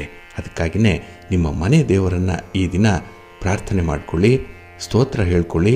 ಹಾಗೆ ಗಣಪತಿಯನ್ನು ಈ ದಿನ ನೀವು ಪೂಜೆ ಮಾಡಿ, ಒಳ್ಳೆಯದಾಗತ್ತೆ. ನಿಮ್ಮ ಅದೃಷ್ಟದ ಬಣ್ಣ ಗುಲಾಬಿ, ಅದೃಷ್ಟದ ದಿಕ್ಕು ಈಶಾನ್ಯ ದಿಕ್ಕು, ಅದೃಷ್ಟ ಸಂಖ್ಯೆ 1. ವೃಷಭ ರಾಶಿ. ವೃಷಭ ರಾಶಿಯವರಿಗೆ ಈ ದಿನ ಪಂಚಮ ಸ್ಥಾನದಲ್ಲಿ ಚಂದ್ರ ಇರುವಂಥ ದಿನ. ಹಾಗಾಗಿನೇ ಕೆಲವೊಂದು ವಿಚಾರಗಳಲ್ಲಿ ಅಪೇಕ್ಷೆಯಂತೆ ಯಶಸ್ಸನ್ನು ಪಡ್ಕೊಳ್ತೀರಿ. ಆದರೆ ಆ ಯಶಸ್ಸಿನ ಗುಂಗಿನಲ್ಲೇ ನಿಮ್ಮನ್ನು ನೀವು ಮೈಮರೆಯುವಂಥ ಸಾಧ್ಯತೆ ಇದೆ. ಹಾಗಾಗಿ ಈ ದಿನ ಒಂದು ಕೆಲಸ ಆದ ಕೂಡಲೇ ಸಂತೋಷ ಇದೆ, ಆದರೆ ಮುಂದೆ ಅಂಥ ಕೆಲಸಗಳನ್ನು ಹೇಗೆ ಮುಂದುವರಿಸಬೇಕು ಅನ್ನುವಂಥದ್ರ ಬಗ್ಗೆ ಮಾತ್ರ ಅರಿವು ಸ್ವಲ್ಪ ಕಡಿಮೆ ಇರುತ್ತೆ. ಹಾಗಾಗಿ ತತ್ಕಾಲಕ್ಕೆ ಈ ಸಂದರ್ಭದಲ್ಲಿ ನೀವು ಖುಷಿಯಿಂದ ಇರ್ತೀರಿ, ಆದರೆ ದೂರದೃಷ್ಟಿ ಅನ್ನುವಂಥದ್ದು ಈ ದಿನ ಕಡಿಮೆ. ಹಾಗಾಗಿನೇ ಆ ಥರದ ನಿರ್ಧಾರವನ್ನು ಕೈಗೊಳ್ಳುವಂಥದ್ದು. ಇನ್ನು ಯಾವುದೋ ಒಂದು ಹಮ್ಮಿನಿಂದ ಕೆಲವೊಂದು ಸಂಬಂಧಗಳನ್ನು ಕಡಿದುಕೊಳ್ಳುವಂಥ ಸಾಧ್ಯತೆಗಳು ಕೂಡ ಇದೆ. ಅದು ಹಣದ ಬಲ ಇರ್ಬೋದು, ವಿದ್ಯಾ ಬಲ ಇರ್ಬೋದು, ಬುದ್ಧಿವಂತಿಕೆ ಇರ್ಬೋದು, ಅಥವಾ ಅಲ್ಪ ಜ್ಞಾನ ಇರ್ಬೋದು, ದೂರದೃಷ್ಟಿಯ ಕೊರತೆ ಇರ್ಬೋದು, ಇಲ್ಲ ಯಾವುದೋ ಒಂದು ಅಹಂನಿಂದ ಅಂತಹ ಸಂಬಂಧಗಳು ನಿಮಗೆ ಬೇಡ ಅನ್ನುವಂಥ ತೀರ್ಮಾನಕ್ಕೂ ಕೂಡ ಬರ್ಬೋದು. ಇದು ಒಳ್ಳೆಯ ಬೆಳವಣಿಗೆ ಅಲ್ಲ. ಹಾಗಾಗಿ ಪ್ರತಿ ವ್ಯಕ್ತಿಯಲ್ಲೂ ಕೂಡ ಏನೋ ಒಂದು ವಿಶೇಷತೆ ಇದೆ. ಅವರು ನಿಮ್ಮ ಅಧೀನದಲ್ಲಿರಲಿ, ಸಹೋದ್ಯೋಗಿಗಳಾಗಿರಲಿ, ಮೇಲಧಿಕಾರಿಗಳಾಗಿರಲಿ, ಸ್ನೇಹಿತರಾಗಿರಲಿ, ಬಂಧುಗಳಾಗಿರಲಿ, ಪ್ರೀತಿ ಪಾತ್ರರಾಗಿರಲಿ, ಎಲ್ಲರಲ್ಲೂ ಏನೋ ಒಂದು ವಿಶೇಷತೆ ಅನ್ನುವಂಥದ್ದು ಇದೆ. ಇದನ್ನು ನೀವು ಗಮನಿಸಬೇಕು. ವ್ಯಕ್ತಿಗಿಂತ ವ್ಯಕ್ತಿತ್ವಕ್ಕೆ ಗೌರವ ಕೊಡಬೇಕು ಅನ್ನುವಂಥ ವಿಚಾರ ಪ್ರಧಾನವಾಗುತ್ತೆ. ಹಾಗಾಗಿ ಆ ಥರದ ನಿರ್ಧಾರಗಳು ಈ ದಿನ ಅಷ್ಟೊಂದು ಒಳ್ಳೆಯದಲ್ಲ. ಸ್ವಲ್ಪ ಆಲೋಚನೆ ಮಾಡಿ. ಈ ದಿನ ನಿಮಗೆ ನೀವು ಕ್ರಮಿಸುವಂಥ ಒಂದು ದಾರಿ ಏನಿದೆ ಅದು ಹೊಸದಾಗಿ ಕಾಣಿಸ್ಬೋದು. ಈ ಹಿಂದೆ ಅಂತಹ ಅನುಭವ ಆಗಿದೆ, ಆದರೆ ಅದನ್ನು ಮರೆತಿರುವಂಥ ಸಾಧ್ಯತೆ ಕೂಡ ಇರುತ್ತೆ. ಹಾಗೆ ಈ ದಿನ ಆದಾಯ ಉತ್ತಮವಾಗುವಂಥ ಒಂದು ಪ್ರಯತ್ನದಲ್ಲಿರ್ತೀರಿ. ವ್ಯಾಪಾರ ವ್ಯವಹಾರಗಳು, ನಿಮ್ಮ ಚಟುವಟಿಕೆಗಳು ಸ್ವಲ್ಪ ಸ್ಪೀಡಪ್ ಆಗಲಿ ಅನ್ನುವಂಥ ವಿಚಾರ ಇದೆ. ಅದಕ್ಕಾಗಿ ಕೆಲವೊಂದು ಬದಲಾವಣೆಗಳನ್ನು ಮಾಡಿಕೊಳ್ಳುವಂಥದ್ದು, ಅದಕ್ಕಾಗಿ ಕೆಲವೊಂದು ಮಾರ್ಪಾಡುಗಳನ್ನು ಮಾಡಿಕೊಳ್ಳುವಂಥ ಒಂದು ಉತ್ಸಾಹದಲ್ಲಿ ಈ ದಿನ ಇರ್ತೀರಿ. ಒಟ್ಟಾರೆ ನಿಮ್ಮ ಪ್ರಯತ್ನಗಳು ಯಶಸ್ವಿ ಆಗಬೇಕು ಅಂತ ಹೇಳಿದ್ರೆ ಈ ದಿನ ಸ್ವಲ್ಪ ನಿಷ್ಠೆಯಿಂದ, ಆಸಕ್ತಿಯಿಂದ ಕೆಲಸಗಳನ್ನು ಮುಂದುವರಿಸಿ, ಒಳ್ಳೆಯದಾಗುತ್ತೆ. ನಿಮ್ಮ ಮನೆ ದೇವರನ್ನು ಸ್ಮರಣೆ ಮಾಡ್ತಾ ಇರಿ. ಹಾಗೆ ಭಕ್ತಿಯಿಂದ ಈ ದಿನ ನೀವು ಮಹಾಲಕ್ಷ್ಮಿಯನ್ನು ಆರಾಧನೆ ಮಾಡಿ, ಮಹಾವಿಷ್ಣುವನ್ನು ಪ್ರಾರ್ಥನೆ ಮಾಡಿಕೊಳ್ಳಿ, ಒಳ್ಳೆಯದಾಗತ್ತೆ. ನಿಮ್ಮ ಅದೃಷ್ಟದ ಬಣ್ಣ ತಿಳಿ ಹಸಿರು, ಅದೃಷ್ಟದ ದಿಕ್ಕು ಈಶಾನ್ಯ ದಿಕ್ಕು, ಅದೃಷ್ಟ ಸಂಖ್ಯೆ 2. ಮಿಥುನ ರಾಶಿ. ಮಿಥುನ ರಾಶಿಯವರಿಗೆ ಈ ದಿನ ಚತುರ್ಥದಲ್ಲಿ ಚಂದ್ರ ಇರುವಂಥ ದಿನ. ಹಾಗಾಗಿನೇ ಕುಟುಂಬದಲ್ಲಿ ಕೆಲವೊಂದು ಆಶ್ಚರ್ಯಕರ ಘಟನೆಗಳು ನಡೆಯುತ್ತೆ. ಅನಿರೀಕ್ಷಿತವಾಗಿ ನಡೆದೋಗುವಂಥ ಘಟನೆಗಳದು. ಅದಕ್ಕೆ ಈ ದಿನ ಹೆಚ್ಚು ಬೆಲೆಯನ್ನು ಕೊಡುವಂಥದ್ದು, ಮಹತ್ವವನ್ನು ಕೊಡುವಂಥದ್ದು ಕೂಡ ಇದೆ. ಇದು ಅಷ್ಟೊಂದು ಅಗತ್ಯ ಇಲ್ಲ, ಆದರೂ ಕೂಡ ನಿಮ್ಮ ಮನಸ್ಸು ಯಾರು ಏನು ಅಂದುಕೊಳ್ತಾರೋ ಅನ್ನುವಂಥ ಹಿನ್ನೆಲೆಯಲ್ಲಿ ಇಂಥ ಒಂದು ಕೆಲಸಕ್ಕೆ ಕೈ ಹಾಕ್ತೀರಿ. ಇದು ಸರ್ವದಾ ಒಳ್ಳೆಯದಲ್ಲ. ಹಾಗಾಗಿ ಯಾವುದಕ್ಕೆ ಎಷ್ಟು ಮಾನ್ಯತೆ ಕೊಡಬೇಕು, ಎಷ್ಟು ಸಮಯ ಕೊಡಬೇಕು ಅನ್ನುವಂಥದ್ದನ್ನು ಈ ದಿನ ಪ್ರಜ್ಞಾಪೂರ್ವಕವಾಗಿ ನೀವು ನಿರ್ಧರಿಸಬೇಕಾಗತ್ತೆ. ಹಾಗೆ ಕೆಲವೊಂದು ಸ್ನೇಹಿತರನ್ನಾಗಲಿ ಅಥವಾ ಬಂಧುಗಳನ್ನಾಗಲಿ ಈ ದಿನ ಆಧರಿಸಿ ಉಪಚರಿಸುವಂಥದ್ದು ಕೂಡ ಇದೆ. ಆದರೆ ಅವರಿಂದ ನಿಮಗೆ ಆಗುವಂಥ ಒಂದು ಅನುಕೂಲ ಅಷ್ಟಕ್ಕಷ್ಟೇ ಇರುತ್ತೆ. ಹಾಗಾಗಿ ಕೆಲವರು ನಿಮ್ಮ ಒಂದು ಒಳ್ಳೆಯತನವನ್ನು ದುರುಪಯೋಗಪಡಿಸ್ಕೊಳ್ಳುವಂಥ ಸಾಧ್ಯತೆ ಕೂಡ ಇರುತ್ತೆ. ಹಾಗಾಗಿ ನೀವು ಜೀವನದಲ್ಲಿ ಈ ದಿನ ಒಂದು ಒಳ್ಳೆಯ ಪಾಠವನ್ನು ಕಲಿತ್ಕೊಳ್ತೀರಿ. ಯಾವ ವ್ಯಕ್ತಿಗೆ, ಯಾವ ವಸ್ತುವಿಗೆ ಎಷ್ಟು ಮಾನ್ಯತೆಯನ್ನು ಕೊಡಬೇಕು, ಎಷ್ಟಕ್ಕೆ ಅವರನ್ನು ಬಳಸ್ಕೊಳ್ಬೇಕು ಅನ್ನುವಂಥ ಒಂದು ವಿಚಾರ, ಇದು ಜೀವನದ ಪಾಠ ನಿಮಗೆ. ಹಾಗೆ ಈ ದಿನ ಸಮಾಜದಲ್ಲಿರುವಂಥ ಪ್ರಸಿದ್ಧ ವ್ಯಕ್ತಿಗಳ ಬೆಂಬಲ ನಿಮಗೆ ಸಿಕ್ಕತ್ತೆ. ಏನೋ ಒಂದು ತೊಂದರೆ, ಸಮಸ್ಯೆ, ಅವರಿಂದ ಒಂದು ಸಹಕಾರವನ್ನು ನಿರೀಕ್ಷೆ ಮಾಡ್ತೀರಿ, ಒಂದು ಸಲಹೆಯನ್ನು ನಿರೀಕ್ಷೆ ಮಾಡ್ತೀರಿ, ಅದು ನಿಮಗೆ ಈ ದಿನ ಲಭ್ಯವಾಗುತ್ತೆ. ಹಾಗೆ ವೃತ್ತಿಪರ ಉದ್ಯೋಗದಲ್ಲಿ ಈ ದಿನ ಸ್ವಲ್ಪ ಸಮಸ್ಯೆಗಳು ಇರುವಂಥದ್ದು ಇದೆ. ಹಾಗಾಗಿ ಈ ದಿನ ನಿಮ್ಮ ಮಾತಿಗಿಂತ ಸ್ವಲ್ಪ ಕೆಲಸವನ್ನು ಜಾಸ್ತಿ ಮಾಡಿ. ಇನ್ನು ಸಾಧನೆ ಮಾಡಲಿಕ್ಕೆ ಹೊರಟಂಥವರು ನಿಮ್ಮ ಸಾಧನೆಯ ಬಗ್ಗೆ ಅಥವಾ ನೀವು ಅಂದುಕೊಂಡಿರುವಂಥ ವಿಚಾರಗಳ ಬಗ್ಗೆ ಯಾರಿಗೂ ಏನನ್ನು ಕೂಡ ಹೇಳಬೇಡಿ. ಪ್ರಾರಂಭದಲ್ಲಿ ಸಾಧಿಸುವ ತನಕ ಕಿವುಡನಾಗಿರಬೇಕಂತೆ, ಸಾಧಿಸಿದ ಮೇಲೆ ಮೂಕನಾಗಿರಬೇಕಂತೆ. ಹಾಗಾಗಿ ಈ ಎರಡು ವಿಚಾರಗಳನ್ನು ಈ ದಿನ ಪ್ರಜ್ಞಾಪೂರ್ವಕವಾಗಿ ಅನುಸರಣೆ ಮಾಡಿ ಒಳ್ಳೆಯದಾಗುತ್ತೆ. ಮಹಾಲಕ್ಷ್ಮಿಯನ್ನು ಆರಾಧನೆ ಮಾಡಿ, ಅಶ್ವತ್ಥ ವೃಕ್ಷವನ್ನು ಈ ದಿನ ಪ್ರದಕ್ಷಿಣೆ ಮಾಡಿ. ಹಾಗೆ ಮನೆಯಲ್ಲಿ ತುಳಸಿ ಇದ್ದರೆ ಈ ದಿನ ನೀವೇ ಪೂಜೆ ಮಾಡಿ, ಒಳ್ಳೆಯದಾಗುತ್ತೆ. ನಿಮ್ಮ ಅದೃಷ್ಟದ ಬಣ್ಣ ತಿಳಿ ಹಸಿರು, ಅದೃಷ್ಟದ ದಿಕ್ಕು ಪೂರ್ವ ದಿಕ್ಕು, ಅದೃಷ್ಟ ಸಂಖ್ಯೆ 2. ಕರ್ಕಾಟಕ ರಾಶಿ. ಕರ್ಕಾಟಕ ರಾಶಿಯವರಿಗೆ ಈ ದಿನ ತೃತೀಯದಲ್ಲಿ ಚಂದ್ರ ಇರುವಂಥ ದಿನ. ಕೀರ್ತಿ ಸ್ಥಾನದಲ್ಲಿ ಚಂದ್ರ, ಮನಸ್ಸಿಗೆ ಸಮಾಧಾನ, ಏನೋ ಸಾಧನೆ ಮಾಡಿದಂಥ ಒಂದು ಉತ್ಸಾಹ ಇರುತ್ತೆ. ಹಾಗೆ ಕೆಲಸ ಕಾರ್ಯಗಳನ್ನು ಪಟ್ಟು ಬಿಡದೆ ಮುಗಿಸುವಂತಹ ಒಂದು ಇಚ್ಛಾಶಕ್ತಿ ಇದೆ, ವಿಲ್ ಪವರ್ ಚೆನ್ನಾಗಿದೆ ಈ ದಿನ. ಹಾಗೆ ಈ ದಿನ ಕೆಲಸಗಳು ಬೇರೆಯವರ ಮಾತಿಗೆ ಕಿವಿ ಕೊಡದೆ ನೀವು ಆಯ್ಕೆ ಮಾಡಿಕೊಂಡಿರುವಂಥ ಒಂದು ದಾರಿಯಲ್ಲಿ ಮುಂದುವರಿರಿ. ಏಕೆಂದರೆ ಗುರಿಯನ್ನು ತಲುಪಲಿಕ್ಕೆ ಹಲವಾರು ಅಡ್ಡಿ ಆತಂಕಗಳಿರುತ್ತೆ. ಅದನ್ನು ಪಕ್ಕಕ್ಕಿಟ್ಟು ಮುಂದುವರಿಯುವಂಥ ಒಂದು ಹಠದ ಸ್ವಭಾವ ನಿಮ್ಮಲ್ಲಿದೆ. ಇದು ವಿಶೇಷವಾಗಿ ವಿದ್ಯಾರ್ಥಿಗಳಲ್ಲೂ ಕೂಡ ಕಾಣಿಸ್ಕೊಳ್ಳುವಂಥದ್ದು ಇದೆ ಈ ದಿನ. ಹಾಗೆ ಈ ದಿನ ಸಾಂಸ್ಕೃತಿಕ ರಂಗದಲ್ಲಿರುವಂಥವ್ರಿಗೆ ಉತ್ತಮ ಅವಕಾಶಗಳು ಕೂಡ ಸಿಕ್ಕತ್ತೆ. ನಿಮ್ಮ ಪ್ರತಿಭೆಗೆ, ನಿಮ್ಮ ಟ್ಯಾಲೆಂಟ್ಗೆ ಸೂಕ್ತವಾದ ಸ್ಥಾನಮಾನ ಈ ದಿನ ಸಿಕ್ಕತ್ತೆ. ಅದರಲ್ಲೂ ರಾಜಕಾರಣಿಗಳಿಗೆ ಈ ದಿನ ಮಾತಿನ ಭರವಸೆಗಳು ಸಿಕ್ಕುವಂಥದ್ದು ಇದೆ. ನೀವು ಭರವಸೆಯನ್ನು ಕೊಡ್ತೀರಿ, ನಿಮಗೂ ಕೂಡ ಬೇರೆಯವರು ಭರವಸೆಯನ್ನು ಕೊಡುವಂಥದ್ದು ಕೂಡ ಇರುತ್ತೆ. ಹಾಗಾಗಿ ಈ ದಿನ ಬಹಳ ವಿಶೇಷವಾದಂತಹ ದಿನ. ಇನ್ನು ಸಂಪೂರ್ಣವಾದ ಜಗತ್ತನ್ನು ಗೆಲ್ಲಬಹುದು ಸಂಸ್ಕಾರ ಹೊಂದಿದ್ರೆ ಅಂತ ಹೇಳ್ತಾರೆ. ಆದರೆ ಗೆದ್ದ ಜಗತ್ತನ್ನು ಕಳ್ಕೊಳ್ಳಿಕ್ಕೆ ಅಹಂಕಾರ ಒಂದೇ ಸಾಕು ಅನ್ನುವಂಥ ವಿಚಾರ ಕೂಡ ಇದೆ. ಹಾಗಾಗಿ ಈ ದಿನ ಬಹಳ ಸಂಯಮದಿಂದ, ಅಷ್ಟೇ ಗೌರವದಿಂದ ನಡ್ಕೊಳ್ಳುವಂಥ ಒಂದು ಸಂದರ್ಭ ಕೂಡ ಇದೆ. ಹಿರಿಯರನ್ನು ಗೌರವಿಸ್ತೀರಿ. ಹಾಗೆ ನಿಮ್ಮ ಕೆಲಸ ಕಾರ್ಯಗಳಿಗೆ ಯಾರಿಂದ ಸಹಾಯ ಸಹಕಾರ ಸಿಕ್ಕಬೇಕು ಅನ್ನುವಂಥ ವಿಚಾರದಲ್ಲಿ ಬಹಳ ಮುಂದಾಲೋಚನೆ ಇದೆ. ವ್ಯಾಪಾರ ವ್ಯವಹಾರಗಳು ನಿರೀಕ್ಷಿತ ಮಟ್ಟದಲ್ಲಿ ನಡೆಯುತ್ತೆ. ಹಾಗೆ ಪ್ರಮುಖವಾದ ನಿರ್ಧಾರಗಳನ್ನು ಕೈಗೊಳ್ಳುವಂಥ ಒಂದು ವಿಶೇಷ ದಿನ. ಹಾಗೆ ನಿಮಗೆ ನಿಮ್ಮ ಆತ್ಮೀಯರಿಂದ ಅಮೂಲ್ಯವಾದಂಥ ಮಾಹಿತಿಗಳನ್ನು ಪಡ್ಕೊಳ್ತೀರಿ. ಏನೋ ಒಂದು ಸಹಾಯ ಅನ್ನುವಂಥದ್ದು ಆಗುತ್ತೆ. ಒಟ್ಟಾರೆ ಈ ದಿನ ನಿಮ್ಮ ಕೆಲಸ ಕಾರ್ಯಗಳು ತುಂಬ ಯಶಸ್ವಿಯಾಗುತ್ತೆ ನಿಮ್ಮ ಪ್ರಯತ್ನದಿಂದ. ನಿಮ್ಮ ಇಷ್ಟ ದೇವರನ್ನು ಆರಾಧನೆ ಮಾಡಿಕೊಳ್ಳಿ. ಭಕ್ತಿಯಿಂದ ಆಂಜನೇಯ ಸ್ತೋತ್ರವನ್ನು ಹೇಳ್ಕೊಳ್ಳಿ, ಹನುಮಾನ್ ಚಾಲೀಸನ್ನು ಹೇಳ್ಕೊಳ್ಳಿ, ಒಳ್ಳೆಯದಾಗತ್ತೆ. ನಿಮ್ಮ ಅದೃಷ್ಟದ ಬಣ್ಣ ಕೇಸರಿ, ಅದೃಷ್ಟದ ದಿಕ್ಕು ಪೂರ್ವ ದಿಕ್ಕು, ಅದೃಷ್ಟ ಸಂಖ್ಯೆ 1. ಸಿಂಹರಾಶಿ. ಸಿಂಹರಾಶಿಯವರಿಗೆ ಈ ದಿನ ಧನಸ್ಥಾನದಲ್ಲಿ ಚಂದ್ರ ಇರುವಂಥ ದಿನ, 2ನೇ ಮನೆ. ಹಾಗಾಗಿ ಹಣಕಾಸಿನ ವಿಚಾರದಲ್ಲಿ ಸ್ವಲ್ಪ ಗೊಂದಲಗಳು ಇರುವಂಥದ್ದು, ಏನೋ ಸಮಾಧಾನ ಇಲ್ಲ.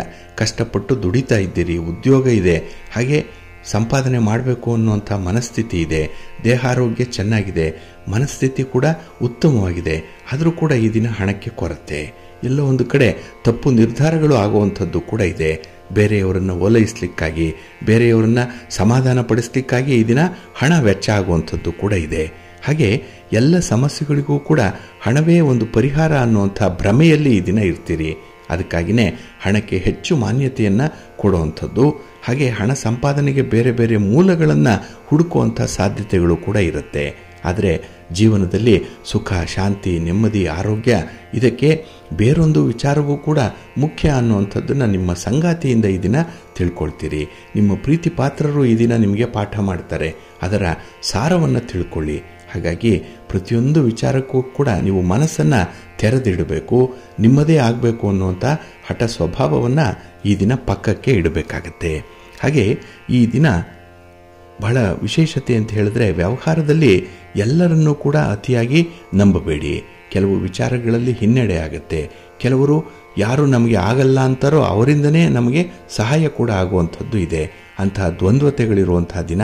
ಸ್ವಲ್ಪ ಎಚ್ಚರಿಕೆಯಿಂದ ಮುಂದುವರಿರಿ, ಒಳ್ಳೆಯದಾಗುತ್ತೆ. ಈ ದಿನ ವಿಶೇಷವಾಗಿ ಶ್ರೀ ಲಕ್ಷ್ಮೀ ವೆಂಕಟೇಶ್ವರ ಸ್ವಾಮಿಯ ಆರಾಧನೆ ಮಾಡಿ, ಪ್ರಾರ್ಥನೆ ಮಾಡಿಕೊಳ್ಳಿ, ದರ್ಶನ ಮಾಡಿಕೊಳ್ಳಿ, ಒಳ್ಳೆಯದಾಗುತ್ತೆ. ನಿಮ್ಮ ಅದೃಷ್ಟದ ಬಣ್ಣ ಬಿಳುಪು, ಅದೃಷ್ಟದ ದಿಕ್ಕು ಈಶಾನ್ಯ ದಿಕ್ಕು, ಅದೃಷ್ಟ ಸಂಖ್ಯೆ 5. ಕನ್ಯಾ ರಾಶಿ. ಕನ್ಯಾ ರಾಶಿಯವರಿಗೆ ಈ ದಿನ ಸಂತೋಷದ ದಿನ.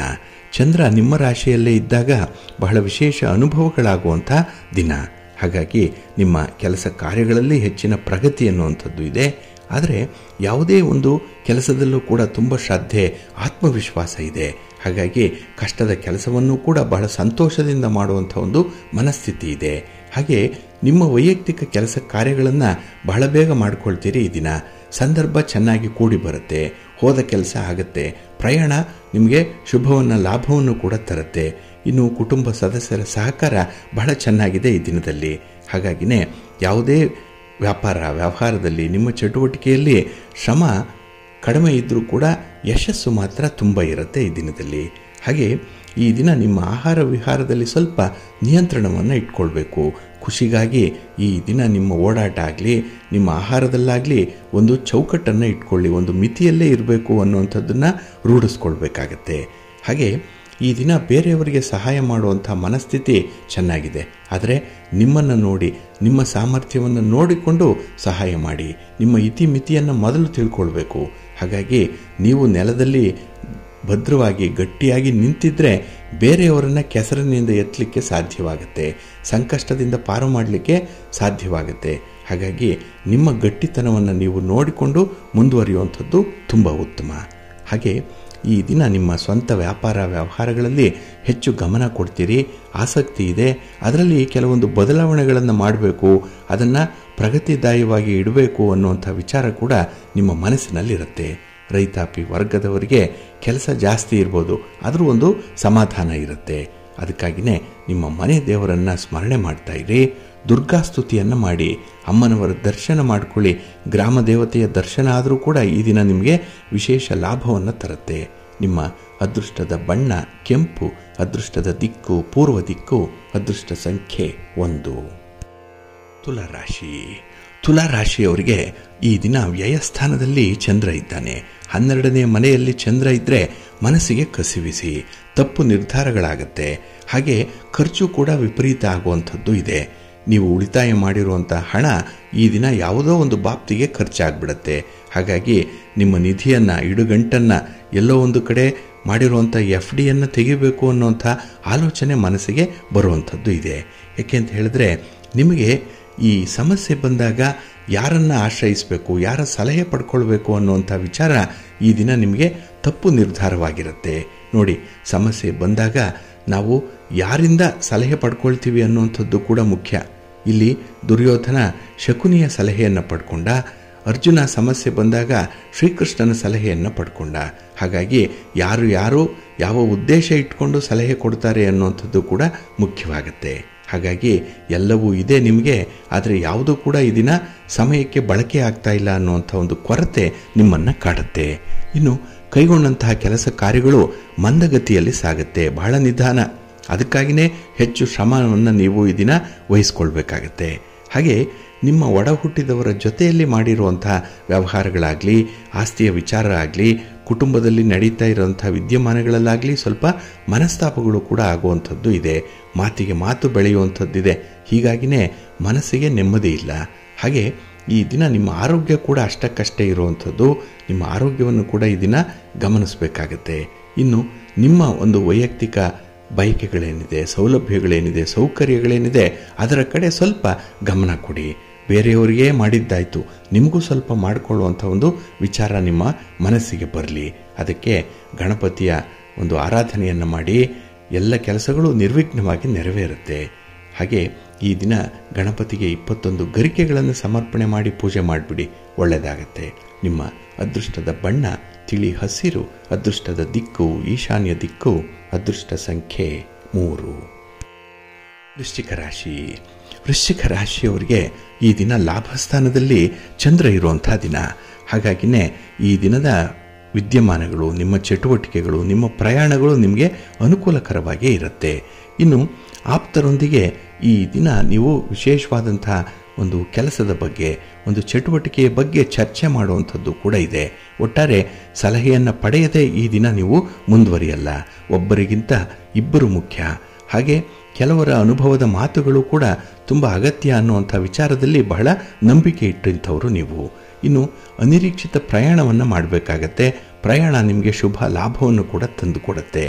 ಹಾಗೆ ಯಾರೊಂದಿಗಾದರೂ ಭಿನ್ನಾಭಿಪ್ರಾಯಗಳಿದ್ದರೆ ಅದನ್ನು ಬಗೆಹರಿಸ್ಕೊಳ್ಳುವಂಥ ಒಂದು ಪ್ರಯತ್ನವನ್ನು ಮಾಡುವಂಥದ್ದು ಇದೆ. ಯಾಕೆ ಈ ಸಾಧನೆ ಮಾಡಲಿಕ್ಕೆ ಈ ದಿನ ನಿಮ್ಮ ಮನಸ್ಥಿತಿ ಬಹಳ ಚೆನ್ನಾಗಿದೆ. ಆದರೆ ಈ ಸಾಧನೆ ಮಾಡಲಿಕ್ಕೆ ಹೊರಟಂಥವ್ರಿಗೆ ಬೆಕ್ಕುಗಳು ಅಡ್ಡ ಬರೋದಕ್ಕಿಂತ ಹೆಚ್ಚು ಜನರೇ ಅಡ್ಡ ಬರುವಂಥದ್ದಿದೆ. ಹಾಗಾಗಿ ಅಂಥ ಜನರನ್ನು ನೀವು ಪಕ್ಕಕ್ಕೆ ಇಡಬೇಕು. ಇನ್ನು ಶಕುನ ಅಪಶಕುನ ಅನ್ನುವಂಥದ್ರಲ್ಲಿ ತುಂಬ ನಂಬಿಕೆ ಇದೆ. ಅಂಥದ್ದನ್ನು ಈ ದಿನ ನೀವು ವಿಶೇಷವಾಗಿ ಅನುಸರಣೆ ಮಾಡಿ ಮುಂದುವರಿಯುವಂಥದ್ದು ಇದೆ. ಇದು ಭಗವಂತನ ಅನುಗ್ರಹವನ್ನು ಪಡ್ಕೊಳ್ಳುವಂಥ ಮತ್ತೊಂದು ವಿಧಾನ ನಿಮಗೆ. ಹಾಗಾಗಿ ಬಹಳ ಎಚ್ಚರಿಕೆಯಿಂದ ಈ ದಿನ ಇರ್ತೀರಿ. ಎಲ್ಲೋ ಒಂದು ಕಡೆ ನಿಮ್ಮಲ್ಲಿರುವಂಥ ಒಂದು ಆತ್ಮವಿಶ್ವಾಸದ ಮಟ್ಟ ಹೆಚ್ಚಾಗುವಂಥ ಸಂದರ್ಭದಲ್ಲಿ ಮಾತ್ರ ಮೈಮರೆಯುವಂಥ ಸಾಧ್ಯತೆ ಇದೆ. ಅಲ್ಲಿ ಸ್ವಲ್ಪ ಎಡವಟ್ಟಾಗ್ಬೋದು. ಇಲ್ಲ ಅಂತ ಹೇಳಿದ್ರೆ ಈ ದಿನ ಬಹಳ ಪರಿಪೂರ್ಣವಾದಂತಹ ದಿನ. ವಹಿಸಿಕೊಂಡಂತಹ ಜವಾಬ್ದಾರಿಯನ್ನು ಬಹಳ ಚೆನ್ನಾಗಿ ನಿಭಾಯಿಸ್ತೀರಿ. ಕೊಟ್ಟ ಮಾತನ್ನು ಉಳಿಸ್ಕೊಳ್ತೀರಿ. ಅದು ನಿಮ್ಮ ವ್ಯಕ್ತಿತ್ವ, ನಿಮ್ಮ ಹೆಸರು, ನಿಮ್ಮ ಗೌರವ. ಅದಕ್ಕಾಗಿ ನಿಮಗೆ ಕಷ್ಟ ಆದರೂ ಪರವಾಗಿಲ್ಲ, ಅದನ್ನು ನೀವು ನಂಬಿಕೆಯಿಂದ ಮುಂದುವರಿಸ್ತೀರಿ. ಅದಕ್ಕಾಗಿಯೇ ನಿಮ್ಮ ಮನೆ ದೇವರನ್ನು ಸ್ಮರಣೆ ಮಾಡ್ತಾ ಇರಿ. ಭಕ್ತಿಯಿಂದ ನವಗ್ರಹ ಸ್ತೋತ್ರವನ್ನು ಹೇಳ್ಕೊಳ್ಳಿ. ನವಗ್ರಹಗಳ ದರ್ಶನ ಮಾಡಿ, ಅಶ್ವತ್ಥ ವೃಕ್ಷ ಪ್ರದಕ್ಷಿಣೆ ಮಾಡಿ. ಒಳ್ಳೆಯದಾಗತ್ತೆ. ನಿಮ್ಮ ಅದೃಷ್ಟದ ಬಣ್ಣ ನೇರಳೆ, ಅದೃಷ್ಟದ ದಿಕ್ಕು ಈಶಾನ್ಯ ದಿಕ್ಕು, ಅದೃಷ್ಟ ಸಂಖ್ಯೆ 1. ಧನುರಾಶಿ. ಧನುರಾಶಿಯವರಿಗೆ ಈ ದಿನ ಬಹಳ ಅನುಕೂಲಕರವಾಗಿರುವಂಥ ದಿನ. ಉದ್ಯೋಗ ಕ್ಷೇತ್ರದಲ್ಲಿ ಅತ್ಯುತ್ತಮ ಬೆಳವಣಿಗೆಯನ್ನು ಕಾಣುವಂಥ ದಿನ. ಏಕೆಂದರೆ ಉದ್ಯೋಗ ಸ್ಥಾನ, ಕರ್ಮಸ್ಥಾನದಲ್ಲಿ ಈ ದಿನ ಚಂದ್ರ ಇದ್ದಾನೆ. ಹಾಗಾಗಿ ನಿಮ್ಮ ಕೆಲಸ ಕಾರ್ಯಗಳ ಬಗ್ಗೆ ಮತ್ತಷ್ಟು ಬೆಳಕನ್ನು ಚೆಲ್ಲುವಂಥ ದಿನ. ಹಾಗಾಗಿ ಯಾವ ಸಮಸ್ಯೆ ಎಲ್ಲಿಂದ ಉದ್ಭವ ಆಯಿತು, ಅದಕ್ಕೆ ಕಾರಣ ಏನು, ಅದರ ಪರಿಹಾರ ಏನು, ಫಲಿತಾಂಶ ಏನು ಅನ್ನುವಂಥ ಈ ಕಾರ್ಯಕಾರಣ ಸಂಬಂಧವನ್ನು ಚೆನ್ನಾಗಿ ಅರ್ಥೈಸ್ಕೊಳ್ತೀರಿ. ಅನಾಲಿಸಿಸ್ ಚೆನ್ನಾಗಿದೆ ಈ ದಿನ. ವ್ಯಕ್ತಿಗಳ ಮನಸ್ಸನ್ನು ಅಳೆಯುವಂಥದ್ದು, ಹಾಗೆ ಈ ಸಮಸ್ಯೆ ಆಗಲಿ ಅಥವಾ ಯಾವುದೇ ರೀತಿಯ ತೊಂದರೆಗಳನ್ನಾಗಲಿ ಅದರ ಪೂರ್ವಾಪರಗಳನ್ನು ವಿಚಾರ ಮಾಡುವಂಥ ಒಂದು ಚಾತುರ್ಯ ಬಹಳ ಚೆನ್ನಾಗಿದೆ ಈ ದಿನದಲ್ಲಿ. ಹಾಗೆ ಈ ದಿನ ಕಷ್ಟಗಳು ನಮಗೆ ಪಾಠವನ್ನು ಕಲಿಸಿದ್ರೆ ನಂಬಿಕೆಗಳು ನಮ್ಮಲ್ಲಿ ಶಕ್ತಿಯನ್ನು ತುಂಬುತ್ತೆ. ಹಾಗಾಗಿನೇ ಈ ದಿನ ಭಗವಂತನನ್ನು ಹೆಚ್ಚು ನಂಬುತ್ತೀರಿ. ಯಾವುದೋ ಒಂದು ಶಕ್ತಿ ಇದೆ ಅಗೋಚರವಾಗಿ, ಅದು ನಮ್ಮನ್ನು ಬೆಂಬಲಿಸುತ್ತೆ ಅನ್ನುವಂಥ ವಿಚಾರದಲ್ಲಿ ಸಂಪೂರ್ಣವಾದಂಥ ನಂಬಿಕೆ ಇದೆ. ಹಾಗಾಗಿನೇ ಕೆಲವರನ್ನು ನಂಬಿ ಕೆಲವರು ಮೋಸ ಹೋಗಿರ್ಬೋದು.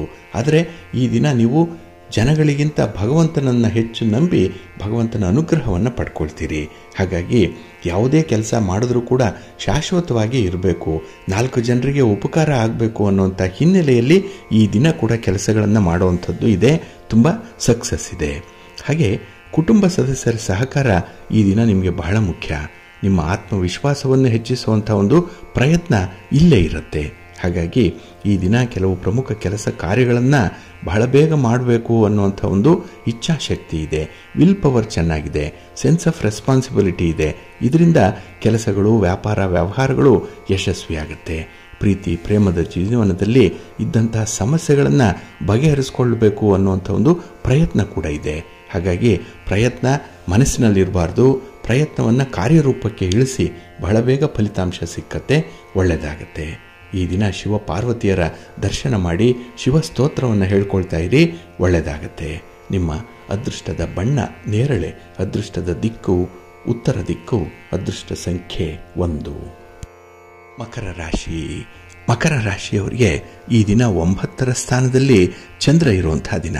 ಹಾಗಾಗಿನೇ ಕೆಲವು ನಿರೀಕ್ಷಿತ ಕೆಲಸ ಕಾರ್ಯಗಳಲ್ಲೂ ನಿಧಾನವಾಗಿ ನಡೆಯುವಂಥದ್ದಿದೆ. ಬಹಳ ಬೇಗ ಕೆಲಸ ಆಗಲಿ ಅನ್ನುವಂಥ ಒಂದು ಮನಸ್ಸಿದೆ. ಆದರೆ ಈ ಮನಸ್ಸಿಗೆ ತಕ್ಕಂತೆ ದೇಹ ಸಪೋರ್ಟ್ ಮಾಡಲ್ಲ. ಹಾಗಾಗಿನೇ ಸ್ವಲ್ಪ ಸೋಮಾರಿತನದಿಂದಲೇ ಕೆಲಸಗಳನ್ನು ಮುಂದುವರಿಸುವಂಥದ್ದು ಇದೆ. ಇನ್ನು ಕೆಲವು ಕೆಲಸಗಳಲ್ಲಿ ಆಗಿರುವಂಥ ಹಿನ್ನಡೆ, ಒಂದು ನಷ್ಟ, ನೋವು, ದುಃಖ, ಇದು ಈ ದಿನ ನಿಮ್ಮನ್ನು ಭಯಭೀತಗೊಳಿಸುವಂಥದ್ದು ಇದೆ. ಹಾಗಾಗಿ ಯಾವ ಕೆಲಸಕ್ಕೆ ಕೈ ಹಾಕಿದ್ರೆ ಎಲ್ಲಿ ನಷ್ಟ ಆಗುತ್ತೆ, ಎಲ್ಲಿ ತೊಂದರೆ ಆಗುತ್ತೆ ಅನ್ನುವಂಥದ್ದು ನಿಮ್ಮ ಭಯಕ್ಕೆ ಕಾರಣವಾಗಿರುವಂಥದ್ದು. ಹಾಗಾಗಿ ಅಂಥ ಭಯವನ್ನು ನಿವಾರಣೆ ಮಾಡಿಕೊಳ್ಳುವಂಥ ಒಂದು ಪ್ರಯತ್ನ ಈ ದಿನ ಆಗಬೇಕು. ಅದಕ್ಕಾಗಿಯೇ ಅನುಭವಸ್ತ್ರ ಒಂದು ಸಲಹೆಯಂತೆ ಮುಂದುವರಿಯುವಂಥದ್ದು ಉತ್ತಮ. ಇನ್ನು ಆಸುಪಾಸಿನ ಜನರಿಂದ ಪ್ರಭಾವಿತರಾಗಬಾರ್ದು. ಕೆಲವು ಟೆಂಪ್ಟೇಷನ್ಗಳಿದೆ. ಕೆಲವು ಜಾಹೀರಾತುಗಳನ್ನು ನೋಡಿ ಟೆಂಪ್ಟ್ ಆಗ್ತೀರಿ. ಕೆಲವರ ಮಾತುಗಳನ್ನು ನೋಡಿ ಈ ದಿನ ಏನೋ ಒಂದು ಹುಚ್ಚು ಆಸೆಯನ್ನು ಹತ್ತಿಸ್ಕೊಳ್ಳುವಂಥದ್ದು ಇದೆ. ಹಾಗಾಗಿ ಇಂಥವರನ್ನು ಈ ದಿನ ಸ್ವಲ್ಪ ದೂರ ಇಡಬೇಕು. ಇನ್ನು ಹಿತಶತ್ರುಗಳ ಬಗ್ಗೆ ಈ ದಿನ ಸ್ವಲ್ಪ ಒಂದು ಕಣ್ಣಿಟ್ಟಿರಿ. ಯಾಕೆಂದರೆ ನಿಮ್ಮ ಪ್ರಗತಿ, ನಿಮ್ಮ ಒಂದು ಕೆಲಸ ಕಾರ್ಯಗಳ ವೈಖರಿ ಇದನ್ನು ನೋಡಿ ಕೆಲವರು ಅಸೂಯೆ ಪಡುವಂಥವರು ಇದ್ದಾರೆ. ಅಂಥವ ಶತ್ರುಗಳೇನಿದ್ದಾರೆ ಅಂಥವರನ್ನು ಸ್ವಲ್ಪ ದೂರ ಇಡಬೇಕು. ನೆಗೆಟಿವ್ ಇಂಪ್ಯಾಕ್ಟ್ ಅನ್ನುವಂಥದ್ದು ಅವರಿಂದ ಜಾಸ್ತಿ ಬರ್ತಾ ಇದೆ. ಹಾಗಾಗಿ ಕೆಲಸಗಳು ಮುಂದುವರಿತಾ ಇಲ್ಲ. ಏನೋ ಒಂದು ಸಮಸ್ಯೆ, ಸ್ವಂತ ನಿರ್ಧಾರವನ್ನು ತೆಗೆದುಕೊಳ್ಳಿಕ್ಕೂ ಕೂಡ ಸಾಧ್ಯ ಆಗಲ್ಲ. ಯಾರದ್ದೋ ಒಂದು ಮುಲಾಜಿದೆ, ಯಾರದ್ದೋ ಒಂದು ದಾಕ್ಷಿಣ್ಯ ಈ ದಿನ ನಿಮಗೆ ಸುತ್ತಿಕೊಂಡಿರುವಂಥದ್ದು. ಹಾಗಾಗಿ ಅಂಥ ಬಂಧನಗಳನ್ನು ಬಿಡಿಸ್ಕೊಳ್ಬೇಕು. ಪ್ರಜ್ಞಾಪೂರ್ವಕವಾಗಿ ನೀವು ಪ್ರಯತ್ನವನ್ನು ಮಾಡಬೇಕಾಗತ್ತೆ. ಅದಕ್ಕಾಗಿಯೇ ನಿಮ್ಮ ಮನೆ ದೇವರನ್ನು ಸ್ಮರಣೆ ಮಾಡಿಕೊಳ್ಳಿ.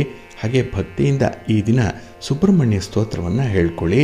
ಶಿವನ ಪರಿವಾರ ದೇವತೆಗಳನ್ನು ಪ್ರಾರ್ಥನೆ ಮಾಡಿಕೊಳ್ಳಿ, ಒಳ್ಳೆಯದಾಗತ್ತೆ. ನಿಮ್ಮ ಅದೃಷ್ಟದ ಬಣ್ಣ ನೇರಳೆ, ಅದೃಷ್ಟದ ದಿಕ್ಕು ಈಶಾನ್ಯ ದಿಕ್ಕು, ಅದೃಷ್ಟ ಸಂಖ್ಯೆ 5. ಕುಂಭರಾಶಿ.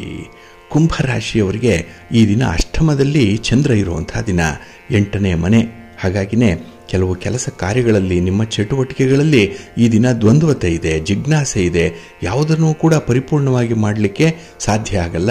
ನಿರ್ಧಾರಗಳನ್ನು ಕೂಡ ತೆಗೆದುಕೊಳ್ಳುವಂಥ ಸಂದರ್ಭದಲ್ಲಿ ಸೋಲುವಂಥದ್ದು ಕೂಡ ಇದೆ.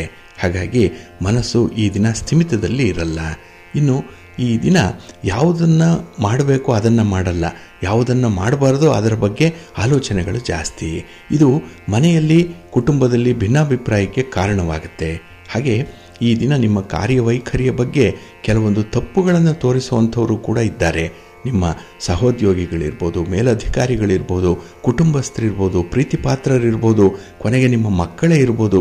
ಇಂಥವರಿಂದ ಕೂಡ ಈ ದಿನ ನೀವು ಪಾಠವನ್ನು ಕಲಿಯಬೇಕಾಗತ್ತೆ. ಹಾಗೆ ಈ ದಿನ ಯಾರು ಏನೇ ಅಂದರೂ ಕೂಡ ಅದು ನಿಮ್ಮ ಒಳ್ಳೆಯದಕ್ಕೆ ಅನ್ನುವಂಥ ಭಾವನೆ ಮನಸ್ಸಿನಲ್ಲಿರಲಿ. ಆದಷ್ಟು ದೂರದ ಪ್ರಯಾಣವನ್ನು ಮುಂದಕ್ಕೆ ಹಾಕುವಂಥದ್ದು ಉತ್ತಮ. ಈ ವಾಹನದಿಂದ ಈ ದಿನ ನಿಮಗೆ ಅಷ್ಟೊಂದು ಸೌಖ್ಯ ಇಲ್ಲ. ವಾಹನದಿಂದಲೇ ನಿಮಗೆ ಈ ದಿನ ಖರ್ಚು ವೆಚ್ಚಗಳು ಹೆಚ್ಚಾಗುವಂಥದ್ದು ಕೂಡ ಇದೆ. ಇನ್ನು ಆರೋಗ್ಯ ಸಮಸ್ಯೆ ಕೂಡ ಕೈ ಕೊಡುತ್ತೆ. ಅಂದರೆ ದೇಹ ಸರಿ ಇದ್ದರೆ ಮನಸ್ಸು ಸರಿ ಇರಲ್ಲ, ಮನಸ್ಸು ಓಕೆ ಆದರೆ ದೇಹ ಸಪೋರ್ಟ್ ಮಾಡಲ್ಲ. ಇಂಥ ಒಂದು ದ್ವಂದ್ವತೆಯಲ್ಲಿ ಈ ದಿನ ಇರಬೇಕಾಗುತ್ತೆ. ನಿಮ್ಮ ಕೆಲಸ ಕಾರ್ಯಗಳಲ್ಲಿ ಸ್ವಲ್ಪ ಆಸಕ್ತಿ ಇಟ್ಕೊಳ್ಳಿ, ಶ್ರದ್ಧೆ ಇಟ್ಕೊಳ್ಳಿ. ಹಾಗೆ ವಿದ್ಯಾರ್ಥಿಗಳು ಈ ದಿನ ನಿಮ್ಮ ಸ್ನೇಹಿತರ ಆಯ್ಕೆಯನ್ನು ಬಹಳ ಎಚ್ಚರಿಕೆಯಿಂದ ಮಾಡಬೇಕು. ಎಲ್ಲೋ ಒಂದು ಕಡೆ ಹಾದಿ ತಪ್ಪುವಂಥ ಸಾಧ್ಯತೆಗಳಿರುತ್ತೆ. ಜೊತೆಗೆ ರಹಸ್ಯವಾದ ಒಪ್ಪಂದಗಳನ್ನು ಈ ದಿನ ಮಾಡಿಕೊಳ್ಬೇಡಿ, ಅಂಥ ವಿಚಾರಕ್ಕೆ ಕೈ ಹಾಕಬೇಡಿ. ವ್ಯವಹಾರಸ್ಥರು ಈ ದಿನ ಸ್ವಲ್ಪ ನಿಧಾನವಾಗಿ ಹೋಗಬೇಕು.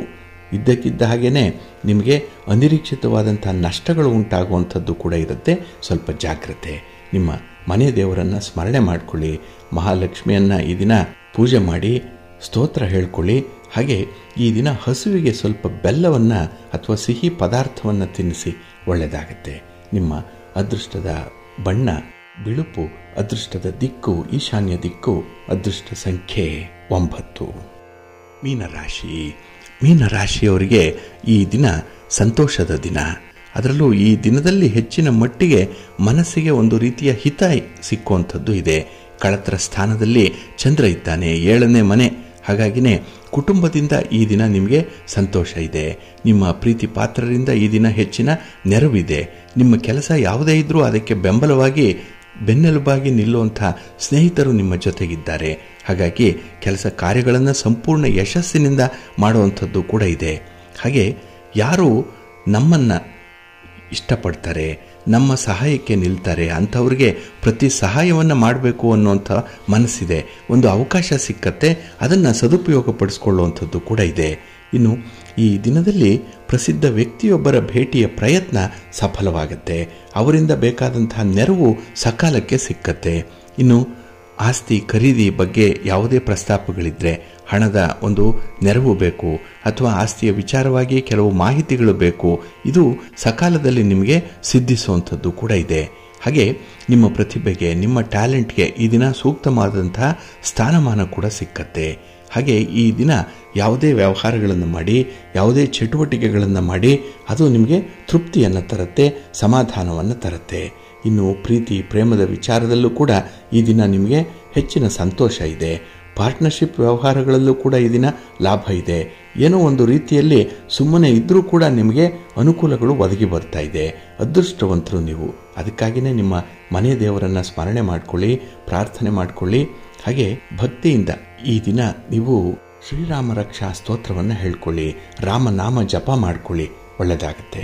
ನಿಮ್ಮ ಅದೃಷ್ಟದ ಬಣ್ಣ ನೇರಳೆ, ಅದೃಷ್ಟದ ದಿಕ್ಕು ಈಶಾನ್ಯ ದಿಕ್ಕು, ಅದೃಷ್ಟ ಸಂಖ್ಯೆ 1.